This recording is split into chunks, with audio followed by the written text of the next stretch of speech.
Lab Rats. Wait, are we Sorry. good? Now we're good. That there was a Okay. bit of a lag on my end. I was like, wait. But we're good. Okay. Are we going now, or Yep, should I start we're over? going. You Okay. should probably All start right. over. Hello, everybody, and welcome to the Lab Rats Entertainment Podcast. My name is Ezra, and I'm joined by Caleb and Sawyer today. No Ahmad, but Howdy, howdy. that's how it is. Yep. How are you guys doing? Pretty good. Yeah, I'm doing pretty good. Mourning for the You loss of my guys, favorite show, but yes. The we'll the talk the about that. Elizabeth era. Yes, we shall talk about that. You guys stressing about college this year? Not about Uh, classes, but about apartment. Mm, mm, yes, oh yeah, yeah. it's a rough one. Uh, Yeah, we'll see. 2020, man, it's a year. It's It been a is year. certainly a year. Uh, um, we have a bunch of interesting stuff to talk about today. We have some delays, some announcements, and at least from my end, some hot takes. So uh, let's get started with the news, and let's start out light. So uh, DC slash WB Games slash Rocksteady announced, I guess a week or two ago, that they are making a Suicide Squad game called Suicide Squad Kill the Justice League. Uh, so that's interesting. You guys have any? That's the Uh, full yes, title. That's the yeah, Suicide wow. Squad Kill the Justice League. Oh, I hadn't even heard the full title. I had I just haven't heard heard of the title Suicide either. Squad. Yeah, Yeah, yeah. You guys just saw the picture of Superman with yeah. Suicide Squad, Yeah. the Suicide Squad target. Yeah, no, it's called Suicide Squad Kill the Justice League, which is an interesting title. I Mhm. was, It uh, seems like they're going a little bit more campy with that title. yeah, Yeah. Rather mm, than what the teaser image looks. The teaser image looks yeah, pretty gritty. So I was like, ooh. yeah. It looks it looks a lot more rock steady Right. than maybe the title would suggest. I'm not mad we're getting a Suicide Squad game. I'm just surprised we're getting a Suicide Squad game. I think that's kind of how my feelings are. Like it's like I didn't Hmm, expect that. Like sure. I thought we would get I thought it was high chance we would get a Superman game or oh, I think it's possible we could have gotten like a lot of other type games before we got Suicide Squad. But Sure. I also kind of think about back when Arkham Knight came out, and that is near the time when the hype for Suicide Squad was. So I can imagine why Suicide Squad. If this is theoretically the game they planned from the beginning after Arkham Knight, um, you know, wait, when did Suicide Squad come out? Didn't it come out in Came out in 2016? 2016. Yeah. Yeah. So that right. Huh? and Arkham Knight came out in 2015, if I'm not mistaken, right? Yeah. June 2015. So if we think if I think in that way, if this was always the plan from the beginning, and the reason why, you know, it's had a long development cycle, is it's probably they became passionate about Suicide Squad and they wanted to do it right and type of thing. So it makes sense if I justify it that way. But Yeah. if I think to myself on how Suicide Squad has been received after the movie came out, it is a surprising move from Rocksteady to develop a game. Um, Yeah. and this is my feelings aside because I actually, I didn't mind the 2016 Suicide Squad movie. I didn't mind it. Is it the greatest? Well, No, but no. I didn't mind it. I've never walked away from a DCEU movie upset. Well, with and that's a the hot take, but yeah, I was gonna say that's a very hot take. It but is a hot take. I haven't been too disappointed. I haven't shown up like, you know what I mean? Like Yeah. Yeah. I do Yeah. consider Suicide Squad as like the bottom, but like, you know, it's just me. Suicide Squad's actually probably the only one that I am not a very big fan of. Right. Like, I like the characters and the aesthetic. Like, I think the casting is Mhm. fine. I just mainly have an issue with the editing and the script. For sure. Sure. For Like, sure. I think there's probably a good movie in there. It's just edited, and I also think the soundtrack is very poor. Like, Yeah. the songs in it are good, but the songs do not fit the scenes in the way they're edited together. I would agree. Yeah. But the movie itself, like I think the cast was certainly not the problem. The cast is great. For sure. And I guess that's what's really intriguing me about this game is I'm like, I wonder what roster we're doing, because you know Yeah. we've talked a little bit about this in the group chat on the initial review day of like, I mean, on the initial announcement. We talked in the group chat about like, you know, is this connected to the Arkham games? Like, if so, you have a lot of complications. I don't think it's connected, but if it is, I think it would be interested to see where they would place it at, because I don't think it could theoretically be after Arkham Knight. No. Well, the other question here is so which Arkham game was it that teased the Suicide Squad at the very end in like a post-credit stinger? Because there's one I'm remembering vaguely Oh, where there was like a scene with Deathstroke in jail with like Amanda Waller, and it teases like a Suicide Squad game. I thought it was Arkham Origins that had that, I think that which is might be why I right. was surprised to hear that it was Rocksteady because I thought WB Montreal would be the one doing Suicide Squad Right. and Rocksteady would be doing the one doing the next Batman game. So I'm kind of surprised to see that. I wonder if maybe it'll kind of be a pseudo sequel to like around the period of Arkham Origins, Right. like prior to Arkham Asylum, because that'd be kind of neat. Hmm. It's Maybe like also a parallel story with the Arkham games, you're yeah, thinking? but that also introduces the complication of because in the Arkham games they never really mention the rest of the Justice League. So are they in the Arkham verse? Like because they Right. never really mention them. Yeah. The Arkham verse is very closed off, but yet so expansive at the same time. It's Yeah. like it'd be interesting to see how that goes, but you know, I trust them. Like I never like as much as I didn't like. I thought Arkham Origins was okay. I still had a fun time with the gameplay for the most part. Like in terms of gameplay wise, I think Rocksteady does a good job when it comes to gameplay. Um, I know that's a hot take again, considering some people didn't like the tanks in Arkham Knight, but you know, Yeah. I I mean, enjoyed I them. I take issue mainly not with that, but how every third person action game that WB has made has the same combat now in every single game. Like Mm-hmm. the Middle Earth games, the Batman games, the Yeah, Mad Max game. It's like Yeah. every game that WB makes uses that same Arkham combat. It's just WB combat at this point. It's not even Yeah. Arkham anymore. right. But I That's a think good it'll point. be I'm interested in the game. I'm I'm really interested to see basically where DC goes with their video game properties because I'm Mm-hmm. expecting at Fandom there's been teases that we might get an announcement for Injustice 3 at Fandom. So that would mean that we get It would make whatever sense. WB Montreal is Yeah. working on, Injustice 3 and Justice League and When Suicide did Squad. Yeah, we're MK11? purely speculating on Suicide Squad, and we're going to get our answers real I quick don't know. next week. Yeah. I don't know. So I think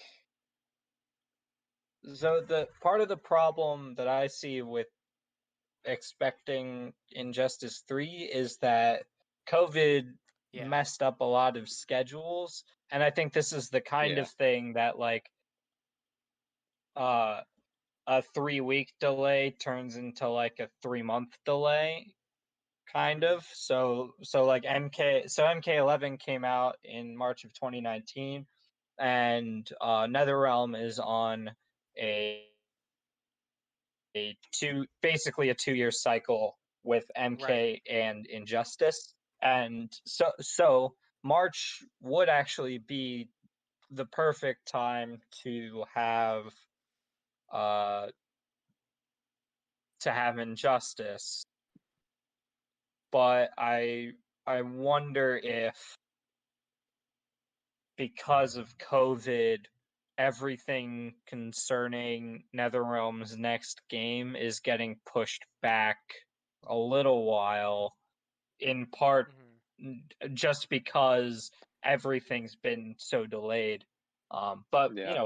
we'll see. I guess it's more of an expectations tempering thing than Right. actually like I know that this is going to happen, because I suspect that they might.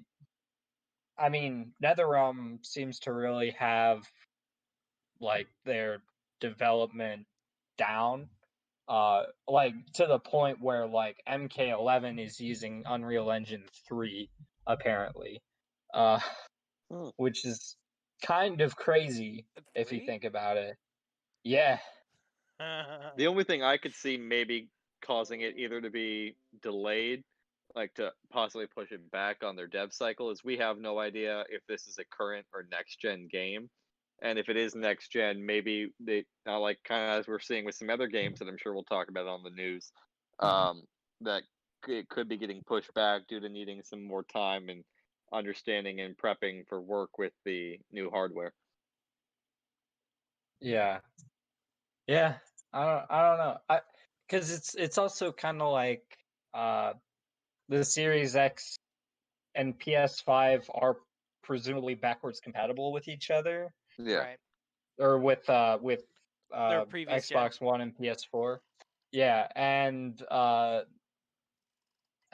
so I wonder if, I mean, Square Enix has basically said that, and I know this is a different company, but they've basically said that their mindset is that like, well, if they're going to be backwards compatible, why should we make exclusives on next gen when there's a whole base that hasn't moved on yet, which is the correct thing to think, actually.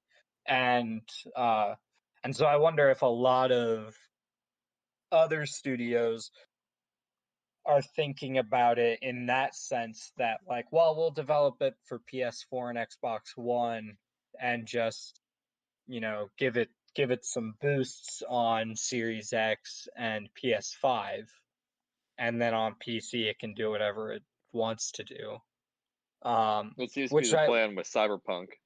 yeah, that yeah, that's probably the plan with Cyberpunk. That's probably the plan with basically every fall / 2021 game at this point, especially because aside from Xbox doubling, we'll talk about this later, but aside from Xbox doubling down on November for Series X, there hasn't been a lot of commitment to a single date yet, which I imagine is a little concerning for all these devs who want to get their game out the door. Right. At they want to release their holiday 2020 game, but Do you they think the can't devs know? stay when the release date. I think execs are tuned in. Like I imagine Phil Spencer has talked to a lot of executives at studios about this, being like, yeah, this is what we're thinking. Like I imagine like 3 weeks before Halo Infinite was delayed, they were still chatting with devs about like, yeah, we're thinking about November for our launch windows, so shoot for that, and we'll figure it out from there. Yeah, I don't know, but all that's Do to you say, think? I wouldn't count on an Injustice 3, but yeah, it could be there. Yeah, I'm expecting mainly like I'm excited to see what else Rocksteady shows off from this game. The Suicide Squad kills the Justice League. It Mhm. seems like it's going to go for more of a campy feel with that title, but that's really all I have to go on. I'm kind of surprised that Rocksteady chose a Suicide Squad game, but it also makes sense based off of those characters' appearances in the other Arkham games. Right. I think it'll be. I was kind of expecting a Superman game, Me too. but at least he'll Sure. be in it. Uh, Yeah. Do you think it'll presumably, I would be? think. Do you think it'll be Nolan North Superman or somebody else? Oh. That's a good question. Now, what all else was Nolan North Superman in? Oh, I need to look now. Oh. So Nolan North. Here we go. He was in. That's funny. He played Chris Pine in the Stockholms. He's in a bunch of Lego stuff.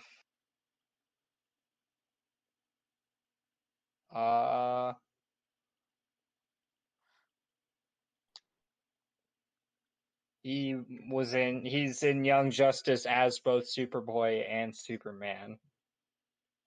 I think I personally, if we got Kevin Conroy as Batman in the Arkham games, I would prefer if they got Tim Daly back yeah. from Superman the Animated Series. I don't know if that'll Sure. happen, but that would probably be my pick if I could pick whoever I wanted to voice him. Right. I I think. also think Jerry O'Connell is actually pretty good as Superman. He was in the DC animated movie universe. Oh. Yeah. Yeah, I mean, I guess it was really only Lego stuff and then Young Justice as well. But I you know, Travis Willingham has basically played Thor in everything Right. Thor has been in except for the movies, and now he's in the Avengers game. So who knows? I'm curious to see. I'm curious to see Yeah. what the casting is going to be like for this game, because like there's this interesting divide between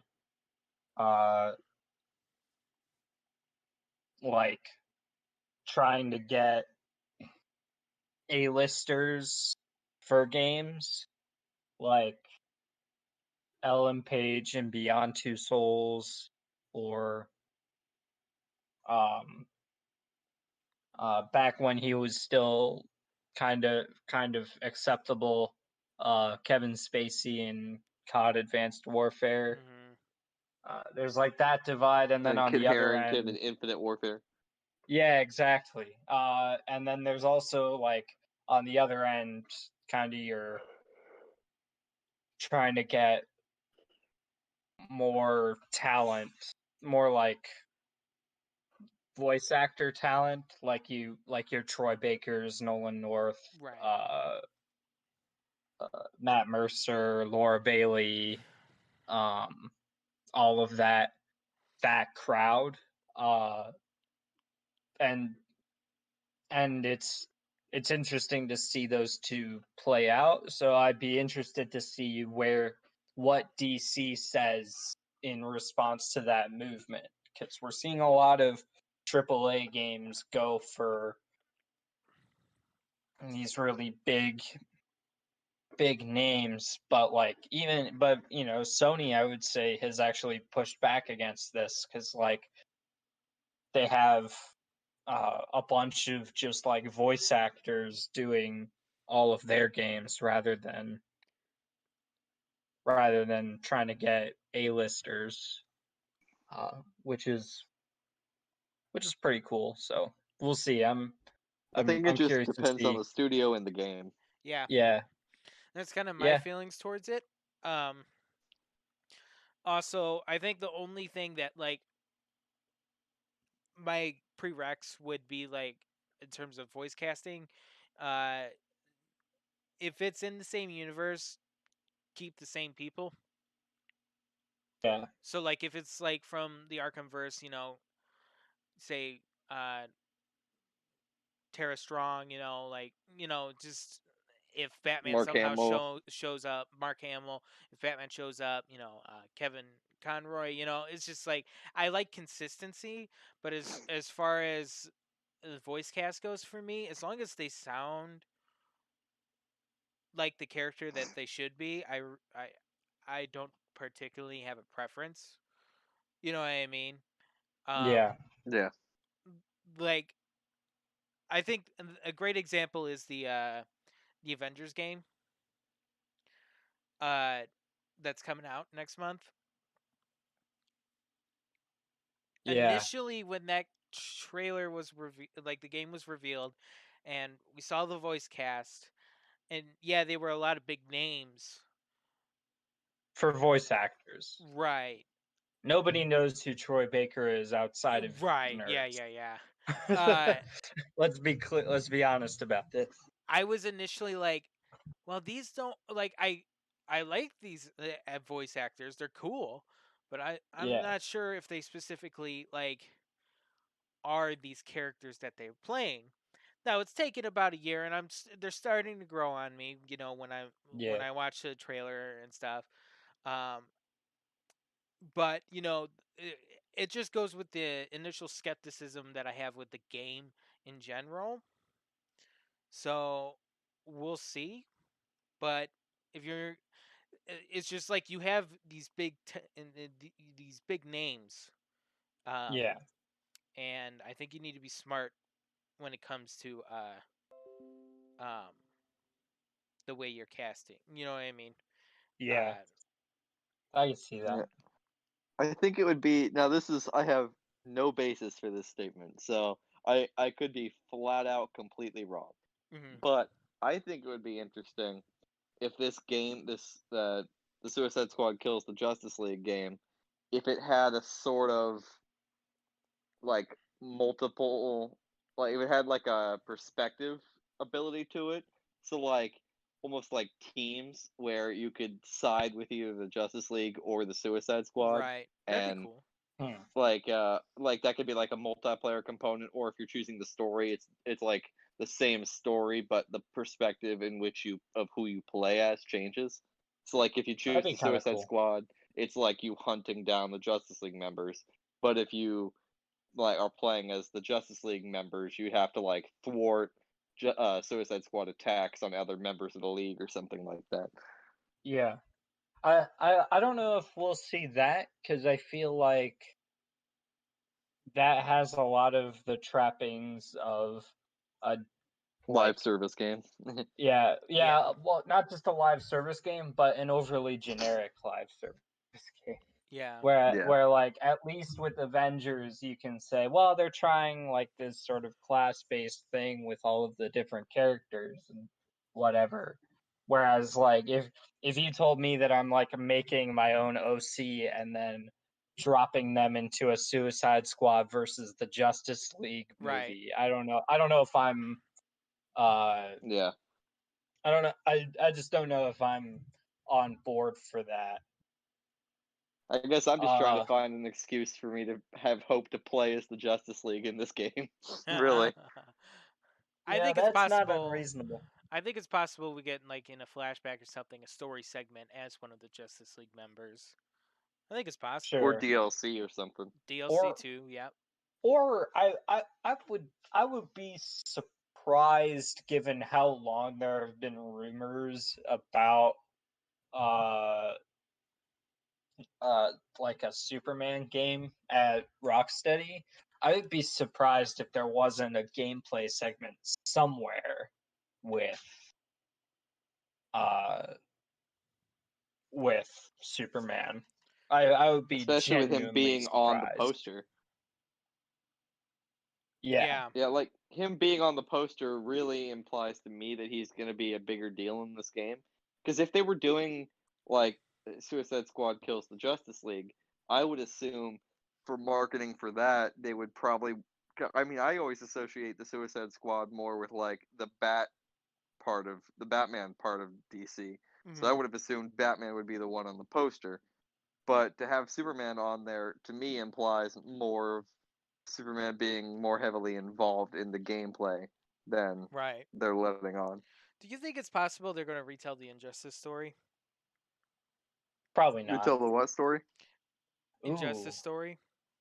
Unless it's Um, I could see it being like a telling of that prequel comic, but or it being in the same universe.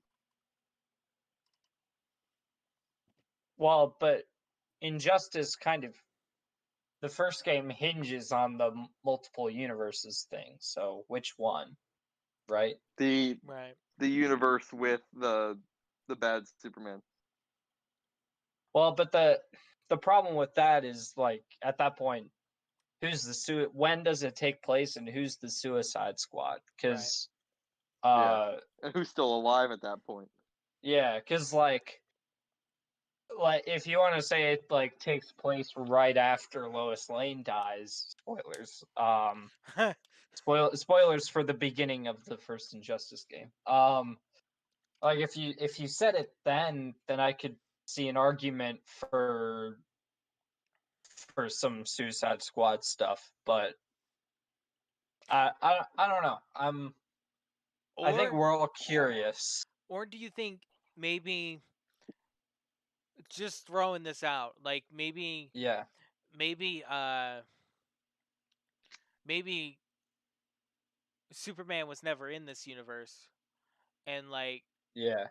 Superman just made his first appearance and they call in the Suicide Squad to handle him because they're afraid of him. That's an interesting concept. I don't know Yeah, how I'd you'd be. incorporate I the don't know. Justice League, but Yeah. I think it's possible. Like I Every Justice League member's a Kryptonian. That's how they handle it. Exactly.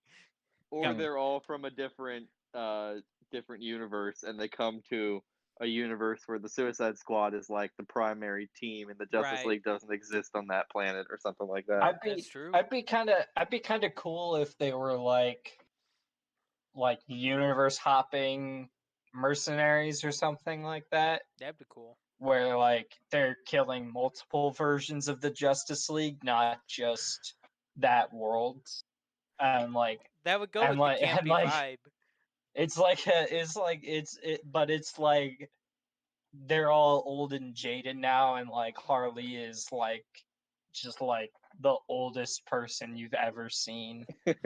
and like she's been on this beat for too long and there are too many universes. I just really hope that this game is not the Harley Quinn show. Like, I want it to be. Yeah, I want to see everybody. Deadshot. I want to see King Shark. I want to see Captain Boomerang. I want everybody. I don't want it to just be Although like, I would love the lineup of the squad from the Hell to Pay movie. Like, that's Yeah. probably the lineup I would want. you have to worry about live service games. And what does Yeah. a live service game really like? Right. Multiple playable characters. Yeah. Yeah, that's true. So, all that's to It could say, be honestly, it could be the same situation that the Avengers is doing. yeah, And which should be a I'm shame still not because yeah. like all of these incredible single player studios who have a real pedigree are moving, like BioWare and Crystal Dynamics, and now you're telling me Rocksteady is Yeah. going to live service games? Like that'd be a Granted, I don't shame. think they're all doing it by choice. I think the publisher is making that happen in the case of BioWare. Yeah. Yeah, I mean BioWare is a whole mess, but like I would have assumed that Crystal Dynamics would have had enough freedom to make whatever game they kind of wanted to make under the Avengers umbrella, and it's Right. really surprising to me to see them move towards after 3 really successful Tomb Raider games. Exactly. Yeah. It's surprising to me that they decided to go in this live service direction where like like it just doesn't seem like that was necessary for an Avengers game. Right. And I feel kind of the same way about Rocksteady. And like you're telling me that like basically Naughty Dog and like a few other Sony first party studios are going to be the last bastion of US based single player games. Yeah. Like that's incredibly weird to me, cuz like I agree.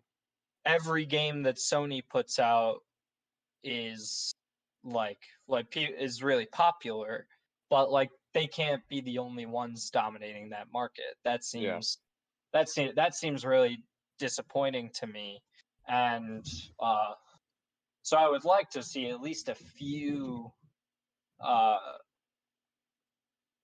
a few companies keep their single player initiative around, because that Yeah. it just seems like kind of a shame that like if I want a really solid single player experience, I have to either stick with Sony or I have to decide I want to be an anime fan now, which for somebody Yeah. for somebody like me, that's great, but for a lot of people that just doesn't do it for them. Right. And I don't fault Like for me, fault them for that, but like it does kind of leave them in the dust a little bit. like kind of makes me sad a little bit because single player like action adventure games are my favorite kinds of games, and to see that really Sony is really the only place that's doing it. I mean, Nintendo is, but they're in a very different kind of single player Yeah. experience than the kind that I typically go Right. for. But I think like all these major studios that I like Rockstar, for example, in like the early 2000s, they were just cranking out amazing games Oh, one yeah. after another. And now we've gotten what seems like two in the past decade, and they have great stories in them. But if you look at like GTA, the single player was great, but then they just kind of have now just ruined it with a bunch of just online nonsense Mhm. that kind of it pales in comparison to the kind of content they could be making. Yeah. And like I hate to see like a game that's as amazing as the Spider-Man PS4 game, which is basically just a superhero simulator, and then that just tells a great story. It's isolated, contained, and it's just what I want from a Spider-Man game. To Right. then see the Avengers game, which just takes the prospect of an Avengers game made in the way that the Spider-Man game was is a dream to me. But instead, we're essentially just getting a live, like constantly updated multiplayer Yeah. action game in the place of what could really just be a strong single player narrative experience. Will the Yeah. Avengers probably have a single player experience? Yeah. Will it have a great story? Remains to be seen. Yeah. Yeah. But I am very concerned that the story is going to be compromised by the need to keep the game constantly moving narratively. Because if the game is meant to always be constantly updated, how do you keep that narrative going? I Right. mean, it doesn't seem like they're going to do it like an MMO way where you Right. get a constant like you get maybe an expansion every year and a half. It doesn't seem like they're going that route. It seems like they're going the season route, kind of like a Call of Duty Modern Warfare thing, where oh, it's season one, we're introducing Hawkeye. Season Mhm. two, we introduce Spider Man, and I just don't like Yeah. that. There's I because don't it means either. the narrative gets no payoff. It's just endless. Mhm. Yeah, so I Hmm. hope that when the Avengers game comes out, I'm gonna give it a look and I at least see what it is, because I've seen all these trailers and all these ads, and I still don't quite understand what the game even really is. Right. Yeah. So I Hey, will I'm I don't know. downloading the say, beta, so I'll have impressions for you next week. yeah. From in terms of the beta, I've heard that it's really good. Well, I should say it's really good, but it it's good. That's what I've heard from A the lot of beta. people are having a lot of fun with it. Yeah. But So that I don't know if that translates to a right. great Avengers game. Is Yeah. the one problem, is like will it maybe be a fun game? Sure. And maybe that's all I really need. But like this is an Avengers game. We need Right. something that's kind of like we're expecting, first Avengers movie levels of not just hype but achievement. Yeah, And they got a lot of shoes to fill when it comes to yeah, that title, and I don't know if they and can do it. Like, yeah, I just don't know if Crystal Dynamics chose the right path in trying to do Yeah. that. like I see this game, and like when I saw the Spider-Man game, I was hyped. Like I was like, this is Yeah. my most anticipated game. Looking at this Avengers game, ever since the initial reveal, it just looks so generic to me. Like it looks very much like a movie tie-in game almost. I'm just Yeah. not excited for it like I thought I would be. It's just a game like every time I see an ad for it, I'm like, oh yeah, that game went out. Yeah. Like it just doesn't get me excited. Now, will I get it? Probably. Will I end up liking it? That remains to be seen. But I just think like out of all the things that they could have done with the Avengers IP, that this is what they choose to do. It's just kind of baffling. Yeah. Yeah.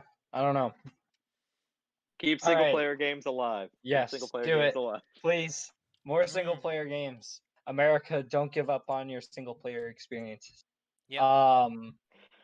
Don't give me hope. All right.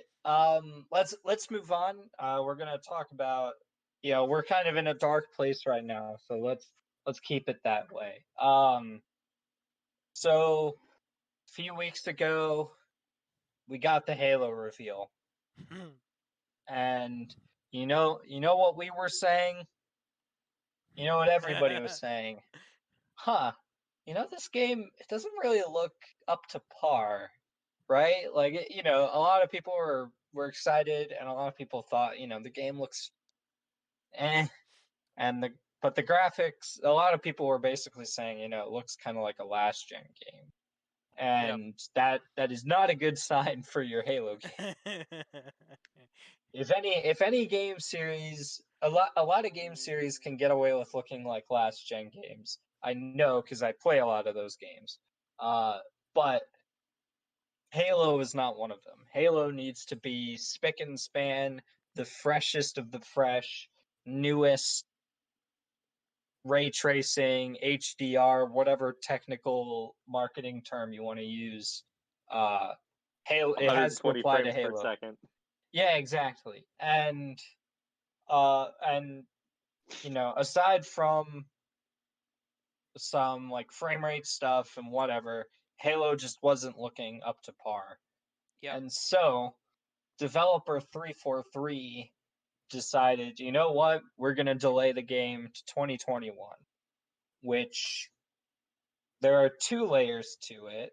There's the less important layer, which is the fact that a lot of people are going to be disappointed because they were looking forward to playing Halo in fall, which is totally understandable. I totally feel for you there. I've been bummed out by game delays before.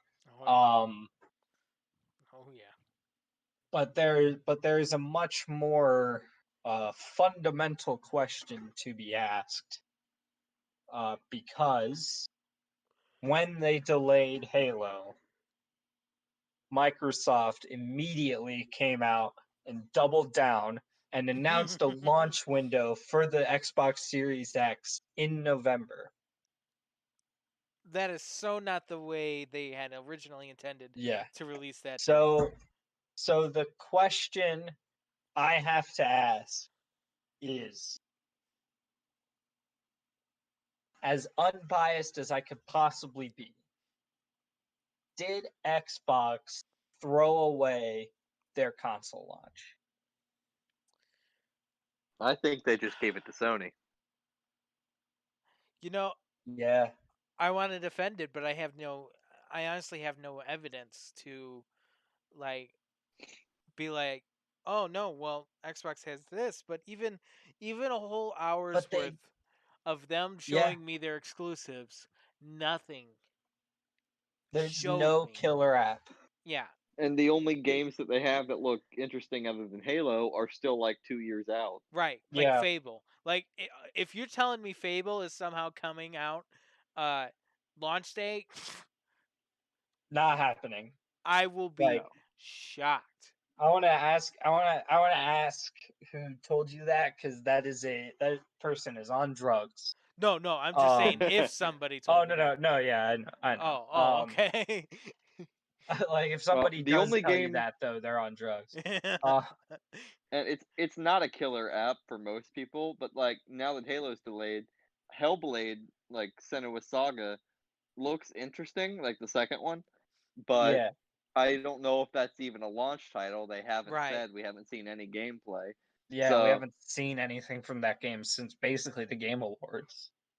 I bet you like these devs were like, you know, we're like, oh, they got Halo, we're fine. We're fine. We can, not reveal We'll our just keep release trucking date. along. Yeah, Yeah, we can and now Microsoft is like, hey, how's the development on your game going? Could it be a launch title? and they're like, uh no, we don't even have an alpha yet. exactly. It's like, but it is, and this well, is the problem, because I think Sony doesn't have a lot either, but you Oh know no. what they're guaranteed to have: Spider-Man. Yep. And uh and you know what Sony is going to have, and like everything that Xbox has, Sony also has. And like yeah, the only thing that I would say, like, Xbox has over Sony is some clarity on the way that backwards compatibility works. Mm-hmm. Um, and power. Yep. yeah, but like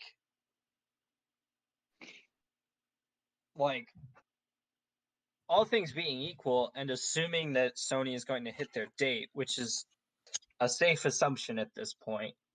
Yeah. I agree. I would, especially because Microsoft has doubled down.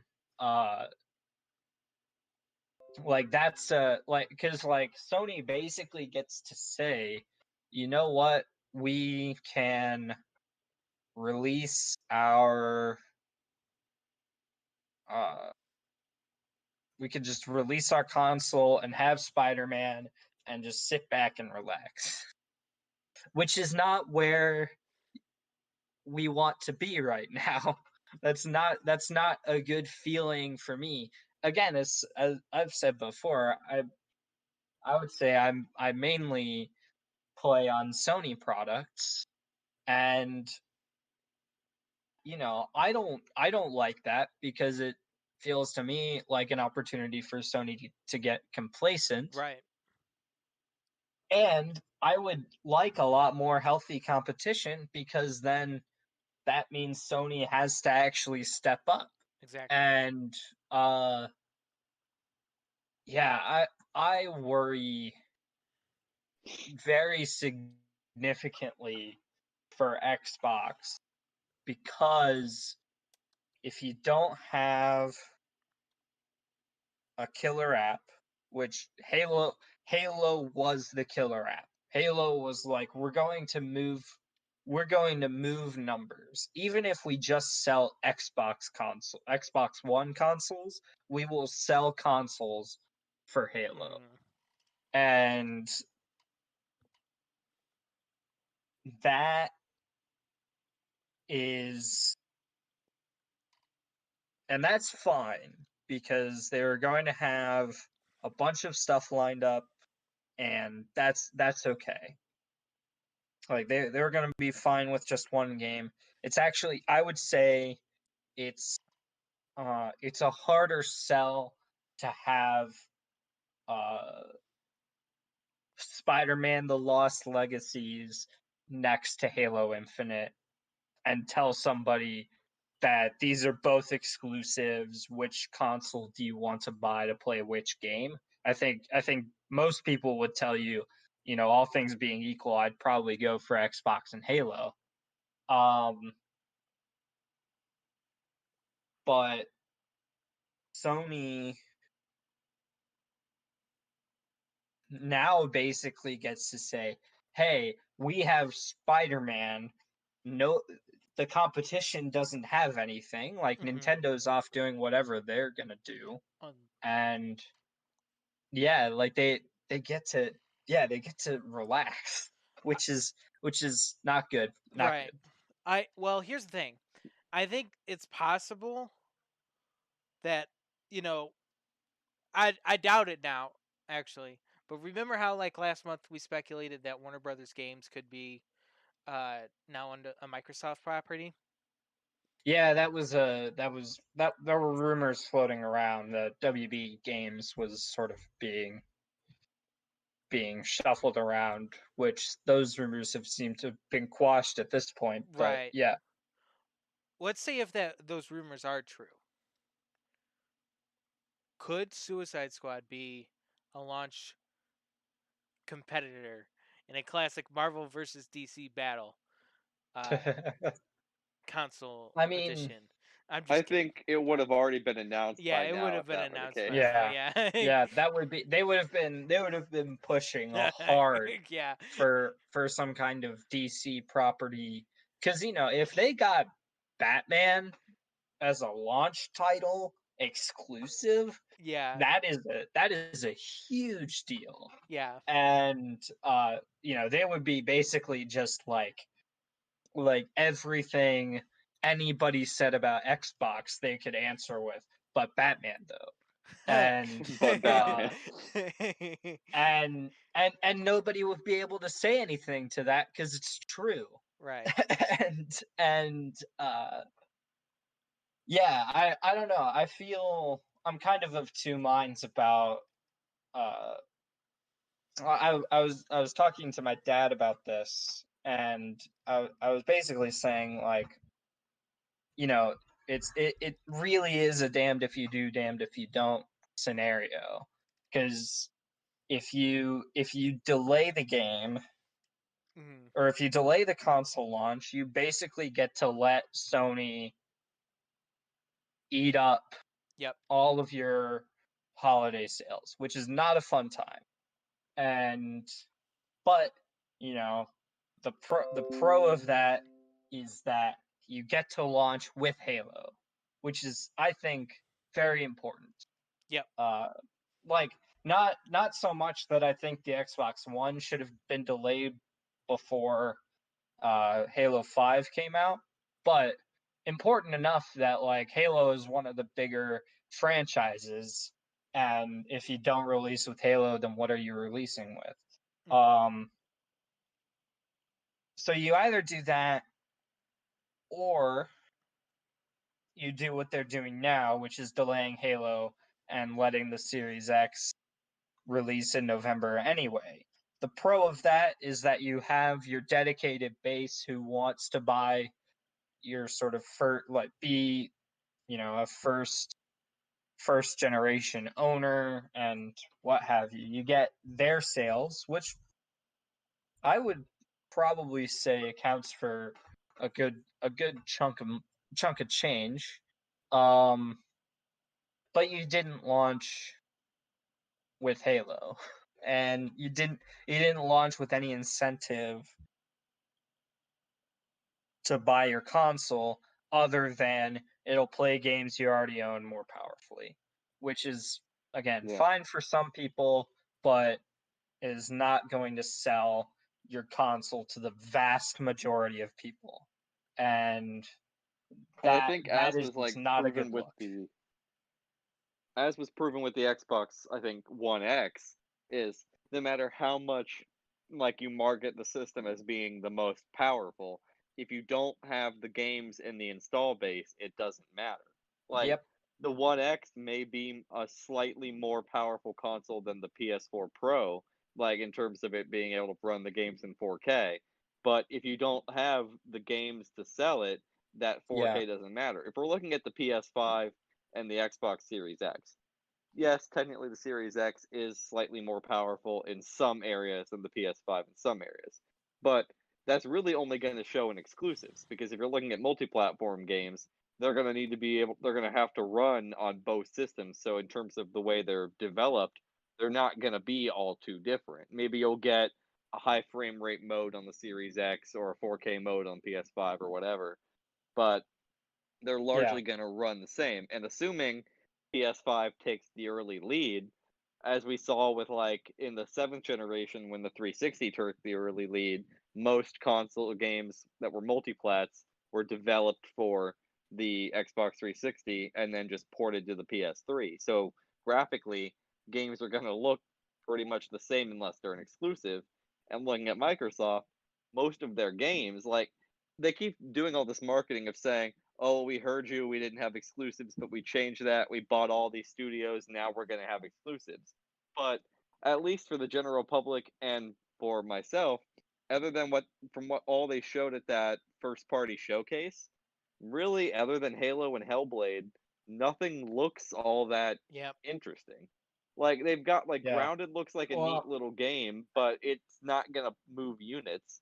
Well, yeah, the problem is that Sony has, you know, what you would traditionally call AAA releases, right? These are your big like Spider-Man, Uncharted, Blockbuster releases. yeah, like and like not just franchises and not just like these gritty realistic stuff either. Like you got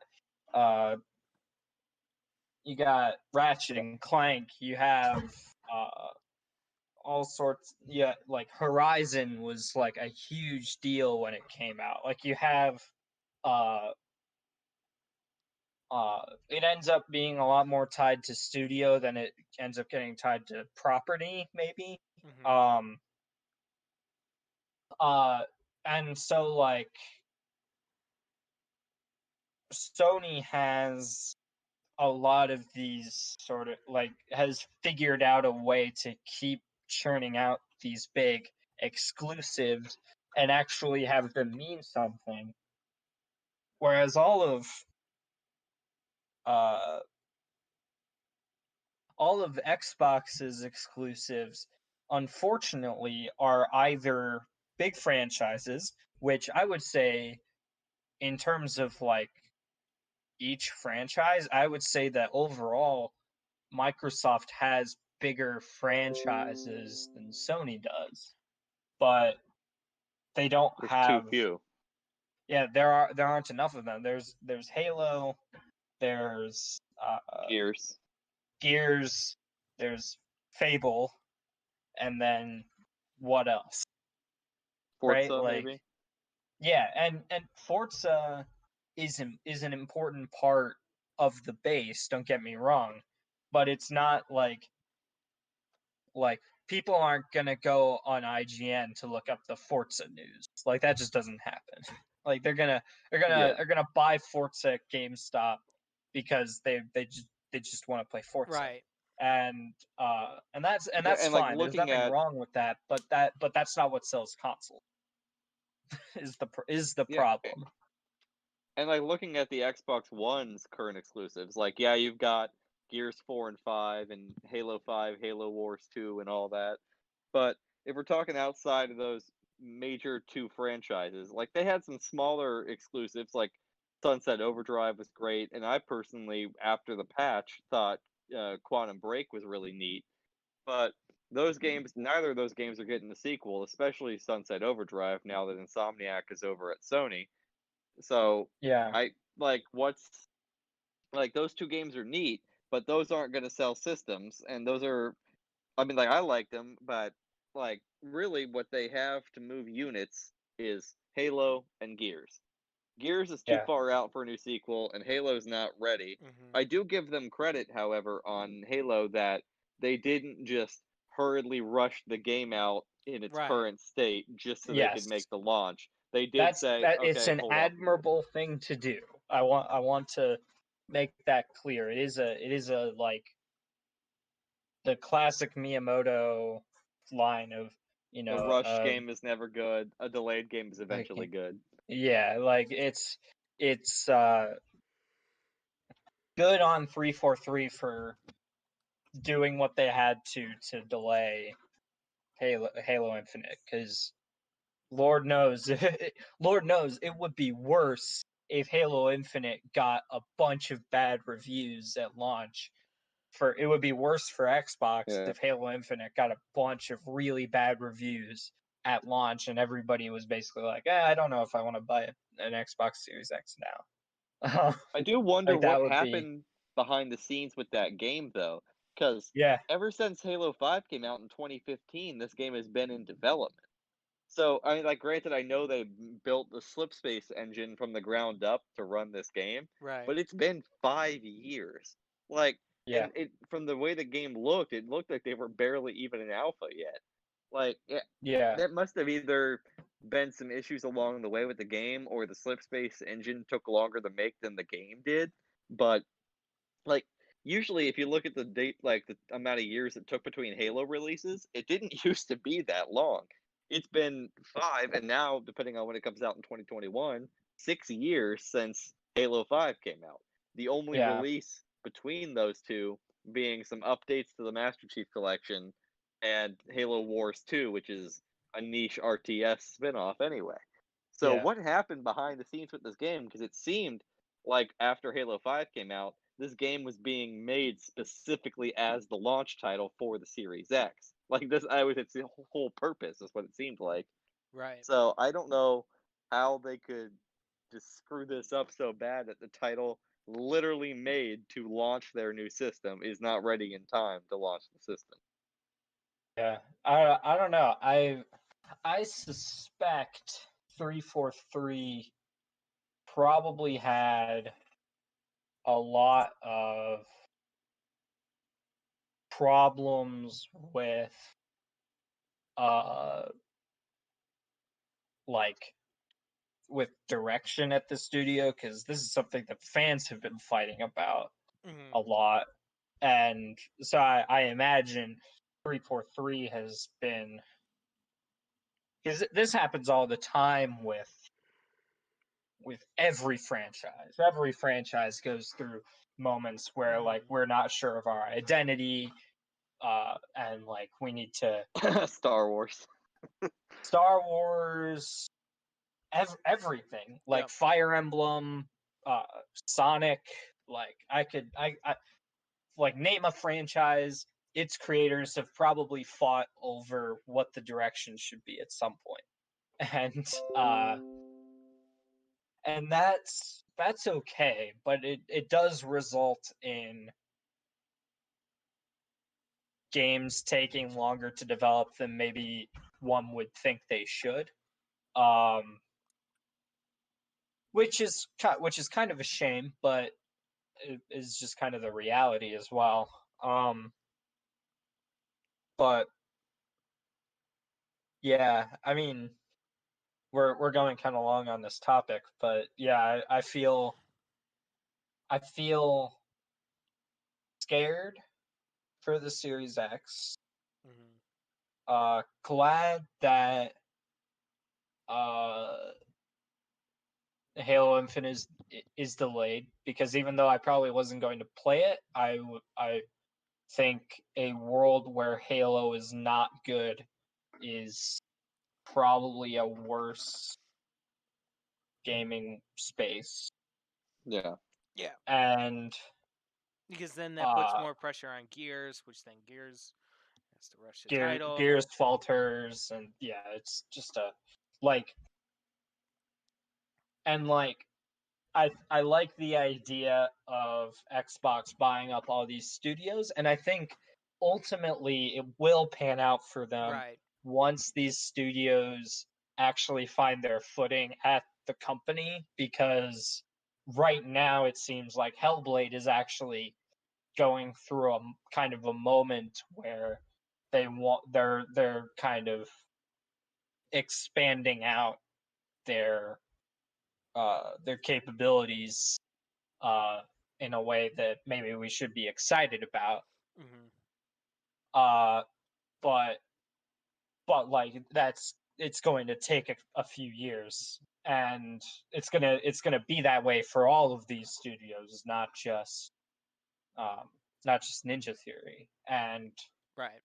Which Uh, does add to the idea that Microsoft is much more focused on building the Xbox like landscape and platform more so than they are on selling units. yeah, which is not it's just not a bad way to be. Like I have a PC, so I'm subscribed to Game Pass, and I would say that's a really good deal. But it does mean that I think right now they're if they're gonna commit to this, they are going to have some growing pains Yeah. because this Sony is just going to eat them alive this launch. Like I I I just think that like there's no uh like there's no getting around the fact that you didn't launch with Halo. Yeah. Like there's no and again if you know Halo is not so big that you have to launch a console with it. Like like Nintendo didn't even have to launch a console with Mario. Like they're you're allowed to do these kinds of things, but Right. you have to have something. And if you don't have something, then you've got nothing. And if you've got nothing, then why am I buying your console when I could be buying the console that has Spider-Man on it? I mean, at least the And Switch had Breath of the Wild. well, and yeah, well, but even then, like uh Breath of the Wild was literally like one of 4 games that was on the Switch Yeah. at the Right. time. Whereas like PS4 and Xbox One at least had a pretty solid catalog coming out. Um at least I think. Yeah, I Yeah, mean, I thought yeah, it they was. had not such a not like a horrible catalog at Right. least.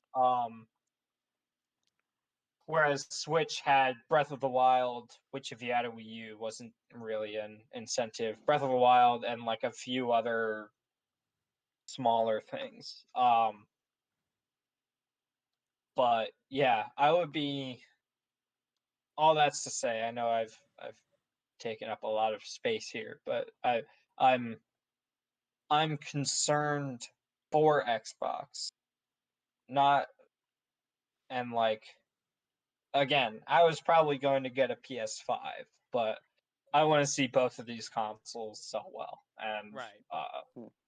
that's that's not good. And like It's a bad look. I'm an Xbox fan, but I think this pretty much, as if it wasn't already solidified, makes me 100% now that I'm not getting a Series X this November. Right. Like, I'll probably get one eventually, and I do think like at least for the PS5, it's smart for them to for a lot of the studios to still primarily with the backwards compatibility put out like PS4 titles and then do upgrades, and then once there's a big enough install base on the Yeah, PS5, then start putting out exclusives. And that's yeah, kind of already what happened with the PS3 and PS4 anyway, was they had those cross-gen releases where you'd have like Call of Duty Ghosts would come out on PS3 and PS4.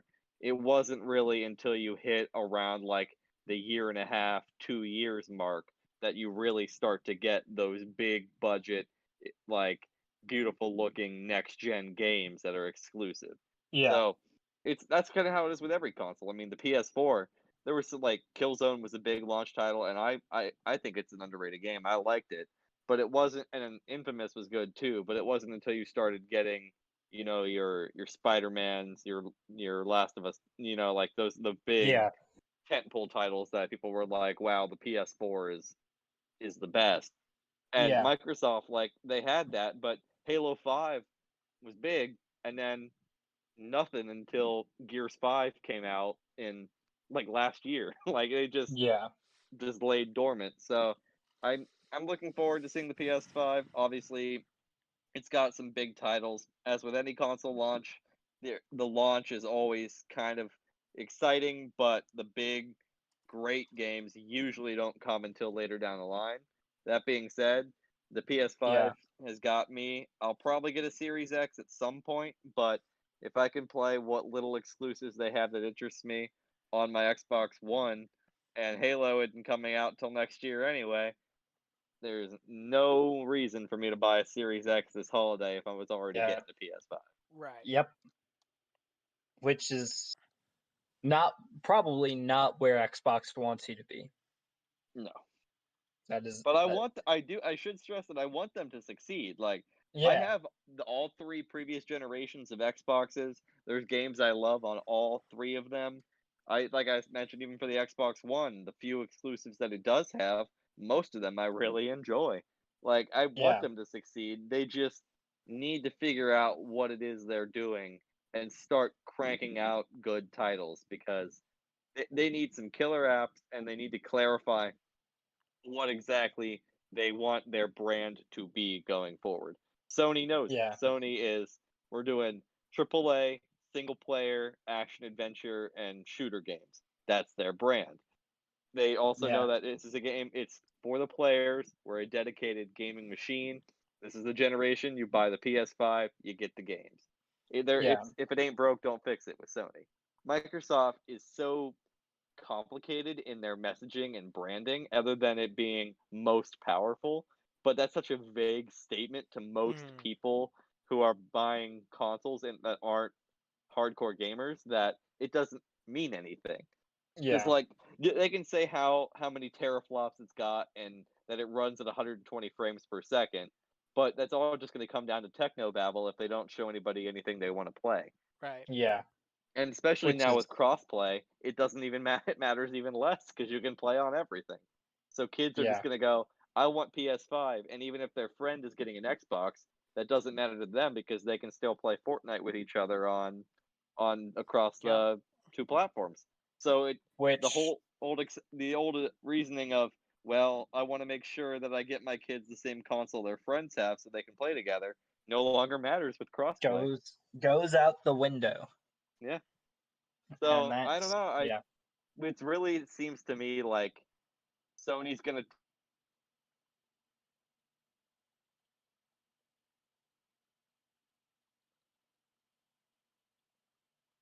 Yeah. PS4, Xbox One thing where Xbox is successful, but they're not pulling in the numbers that Sony does. Meanwhile, Nintendo's off doing its own thing in the corner.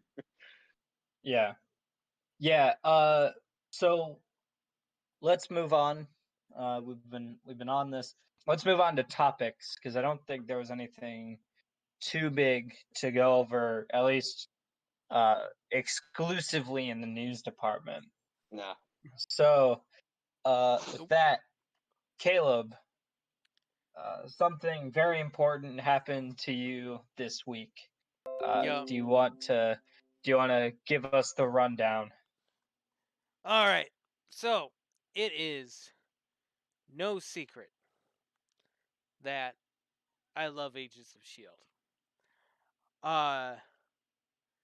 And this Wednesday it ended.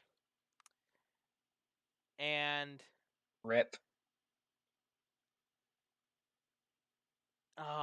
it's like, where do I even begin? Like, No spoilers if Oh, possible, I because I haven't watched intend it. to. Yeah, I intend to do it, no spoiler thing. But I will say, let's rewind the clocks back to our top 10s of the year last year. And I Yeah. remember Sawyer being surprised that I didn't include Agents of Shield season 6. And I'd never really gotten back to that as to why that was. So I think I'll start with, kind of my opinions on season 6, and then I'll move on to this season.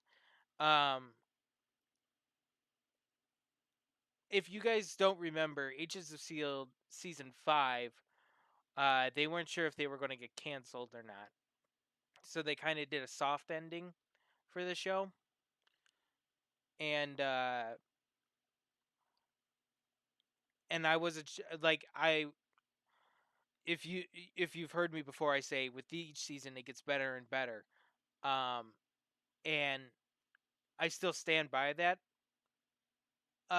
Yeah. That argument, because even though I didn't put Agents of Shield on my top 10 list last year, um, I was still trying to feel what I felt about it because on one hand, I kind of got an ending, but I kind of didn't. You know what I mean? Yeah. And season 6 was well done. I felt like it was really well done. They did some stuff that I wasn't sure where they were going. And I realized more so this season than I did last season what exactly they were doing. Season 6 and season 7, I would argue, is one season. Ooh. Okay. So I would Okay. argue like split into two parts. Um, and I don't think that's a spoiler. I think because they're uniquely different too. But um, season 6 is a lot of uh, it was a fun season. Like I will say, there was a fun season. There was a lot of stuff set up in that season. A lot of stuff, new stuff, and it was really going to determine on how season 7 goes in order for that, you know, to really land. I felt, and Yeah. um, and I gotta say this season was perfect. It felt like to me. I watched every episode, and every episode I came like I was locked in from the very beginning. I was hooked. I It was Yeah. really really well done, and as a way of going out, you know, I can't I couldn't have asked for anything better. This has been a show that I've been there since day one. Um, the It was my first live action show, so it was like it's like a double edged sword. Uh, and I was hooked. Every week I would watch it, and arguably, and I'll say admittedly, the first season's not that great for the most part. You know, Okay. I it the first season, it honestly, it was to get my Marvel fix for the first I'd say 9 episodes. I was just there to like, ooh, what's going on this week, um, and This week in Marvel crazy. right, yeah, and at the time it was really heavily uh involved with the MCU, and eh, you know, so I was like, I'm enjoying it. I'm enjoying it, in that sense, and I've talked about how in the show, like honestly, the evolution of this show is honestly astounding. Um, you know, Obviously, I don't think it's no spoiler, considering if you've been paying attention to the MCU, you know that Hydra, you know, after the whole twist in the Winter Soldier, you know, it makes sense that it would be big influence on Agents of Shield, and the way that was carried over in season 1, and that's when the show started to get good for me. Was I was actually starting to get invested on what this story was actually about, Yeah. um, and I think in season 2 that the writing quality starts to get better, uh, when it comes to these characters, and the performances and the acting, really steps up because of it, and a lot of the acting is very impressive, especially when you get later on in the series. Season 4 is ideally probably my favorite, but that's because you got Ghost Rider. I Yeah. But um, that's not to knock any of the seasons, because again, I say every season gets better and better. Um, it was just at the time Ghost Rider was really cool. You know what I mean? It was just like a you know, a good addition. It's like Agents of Shield plus Ghost Rider in it. You know what I mean? Yeah. It was like more extra frosting that time. You know, it was like the I will say, out of anything that I've seen, this show has the best use of time travel. Okay. That That's That's high bold. praise. that's That is bold. I haven't seen anything to prove me wrong otherwise. Other And than Endgame, Endgame, I trash on Endgame's time travel, but yeah, Endgame got nothing on Agents of Shield right there. It's just wow. yeah. Uh, that's all I'll say because then I'll get more towards of like, you know, when that all comes into play and stuff. But the fact of the matter is, they have time, and that's a pun intended. Um, they have time to really flesh out uh, their rules and how Okay. impactful that could be. But Well, I I really enjoyed the show. I deeply encourage people to give it a chance. I know it's a tall commitment uh for season 1. You know, it's like, I don't know if this works. It just seems like the Coulson show. I will say it's not the Coulson show. By the time you get to in the later seasons, you really feel like it's definitely an ensemble type show with a little bit of Coulson sprinkled in there. Like you know, he's a fun treat, but that's not what the show's about. And um, I really enjoy it. It's you know, when Arrow ended, I was emotional, but with Agents of Shield, I was 1,000 times more emotional and heartbroken okay. uh, that it had to end. And I understand that it had to end, and I'm really glad that it got the ending that it was that um, it got an ending, considering that the show had a complicated history of whether or not it would get renewed every year. Um, Yeah. so I'm glad it got an ending, but I wish deep down, I wish there was more. So much so when the series finale ended, I booted back up season 1. I refuse. I refuse to believe it's over in my eyes. Other than it is a good ending, in my opinion. Okay. Yep. That is high praise. Yeah. That is high Like, praise. I definitely want to check it out again at some point. I watched Mm-hmm. the first three seasons live as they aired back when I still needed my Marvel fix, like you said. Um, Right.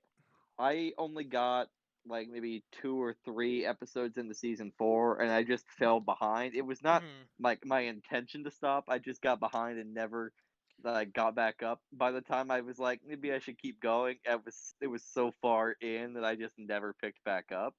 Right. Um, and it is kind of surprising me that it happened during the Ghost Rider part, which is like the Right. part that sounds the most interesting to me. Yeah. But Oh, uh, season 4 was so wild and like it was such I'm a sure wild train.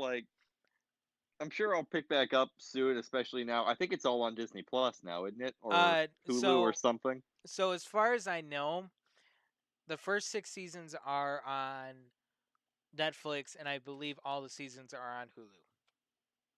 Okay. Okay. So I'll definitely That's check it pretty out. good. I think like my whole issue with the show, like from what I remember, I think I remember thinking in the first season that it was so dependent on the movies, yep. like especially with like the Yeah. Thor crossover and the Winter Soldier crossover. Yeah. But It felt like kind of the Pokemon anime, but Right. for Marvel movies. I agree. That In kind of an unfortunate way, actually. I will say in season 4, you know, season 4 is when they really stop definitely stopped relying on the movies to where Yeah. its connectivity is been argued a lot for many years on whether or not it's connected to the MCU. You know, I still say it is, but if I say it is, then I dive into spoilers. But Sure. um, you know, it to me that is definitely a legitimate question, but I think that's when Agents of Shield really shines, is when it has to break away from that mold of the MCU. Um, Yeah. and Because like I think isn't the whole reason why there like that connectivity was kind of disputed is I'm not without getting too far into it. I believe Kevin Feige and whoever I think is Ike Perlmutter, the head of Marvel TV. no, Jeff Loeb was, but I think Yeah. Oh, that's right. And Ike Perlmutter was head of Marvel Entertainment. right, which Yeah. rumors had it Kevin Feige kind of didn't like neither of them, but that's down the rumor train. But Yeah. Which I guess makes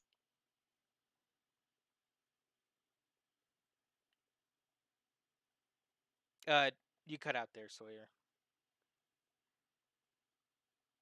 or did I?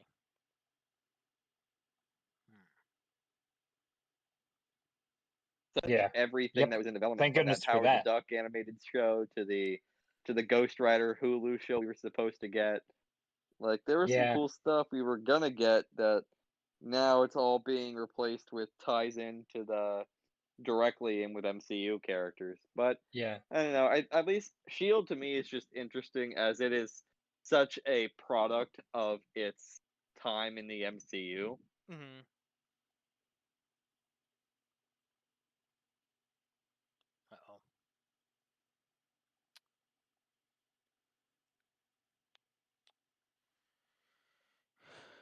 Uh-oh. Phase one, at least when I watched it, phase one, phase two Marvel, Yeah. where it was, oh, well, we're still figuring out the whole Mm. TV connectivity thing, and it's going to air on a Disney affiliated network, and just kind of essentially doing some brand synergy. But it does seem that it definitely grew into its own. It's definitely the end of an era with the.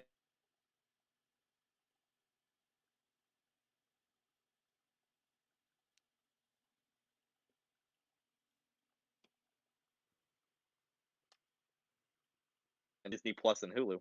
So I don't know. I'm definitely going to check it out again. My only concern that I see when I watch it going from season to season is it does seem to have a bit of an identity crisis a little bit at Sure. times. Yeah, I feel Like that. Mm-hmm. like the first season is like, oh well, we're going to be just like the comics, and we're going to be about Shield agents running into different powered threats and how do Right. we stop them. And then Winter Soldier comes out and says, no, we're actually about hunting down the remaining members of Hydra. Right. But then they're like, actually, no, it's about the Inhumans. Actually, no, it's about Ghost Rider. And it's, Oh, the to whole me, Inhumans thing was I think my least favorite plot line. yeah, that's when I kind of Actually, dropped off. there was some stuff that I liked and some stuff that I didn't. Like the stuff they do with Daisy Johnson and the main villain of season 2 was good. But what dropped me off was a lot of what season 3, and they doubled down on the Inhumans because of the Inhuman show that was coming out. That was an Yeah. eventual disaster. Yeah. Like, I mean, I'm definitely gonna check the show out again. It's just that Yeah. looking at like the seasons, I'm like, I know they go to space eventually, and then there's the Inhumans and Ghost Rider and Hydra, and I was like, what is the core mission statement or idea of the show? Is it taking down powered threats? Is it Hydra? Is it Inhumans? Like, what's the core mission of the show, or does it just kind of become a new show with the same characters every season? Yeah. Yeah, I could see that. I definitely felt that when I was still watching the show. I think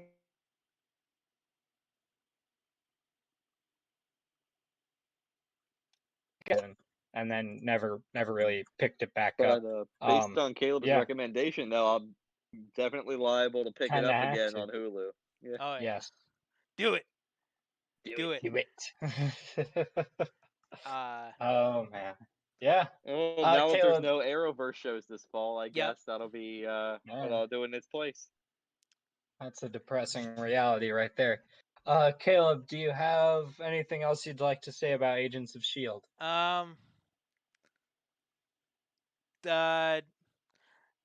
You know, I saw a tweet, and it the show has a total of 136 episodes, and there was a picture of of uh of that number, and it says the number of perfect episodes, and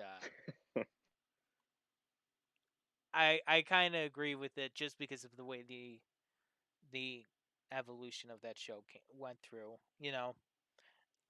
Okay. Yep. All right. Well, so we're gonna go from really high praise to kind of middling here in about 5 seconds. So I played The Last of Us this past week.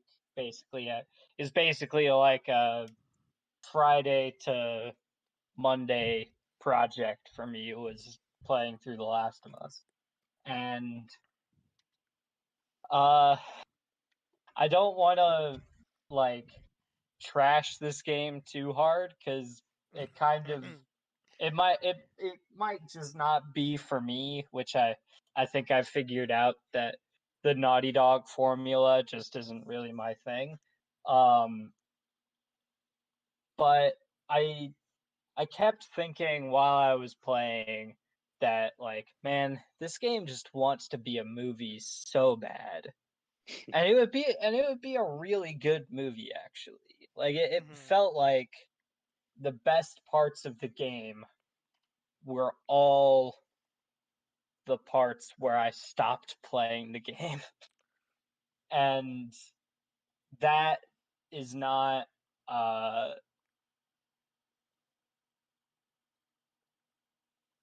that is not a good feeling for me, is when all of the good stuff I have almost no agency over.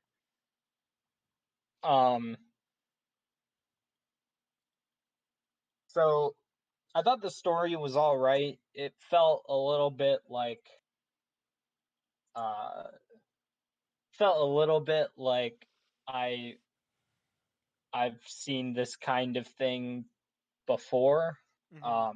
Even though I haven't watched a lot of zombie stuff, so that is with the acknowledgement that I had spoiled myself. Like I knew everything that happened in the game since 2013, basically. So like none of it. I was never really surprised by the game.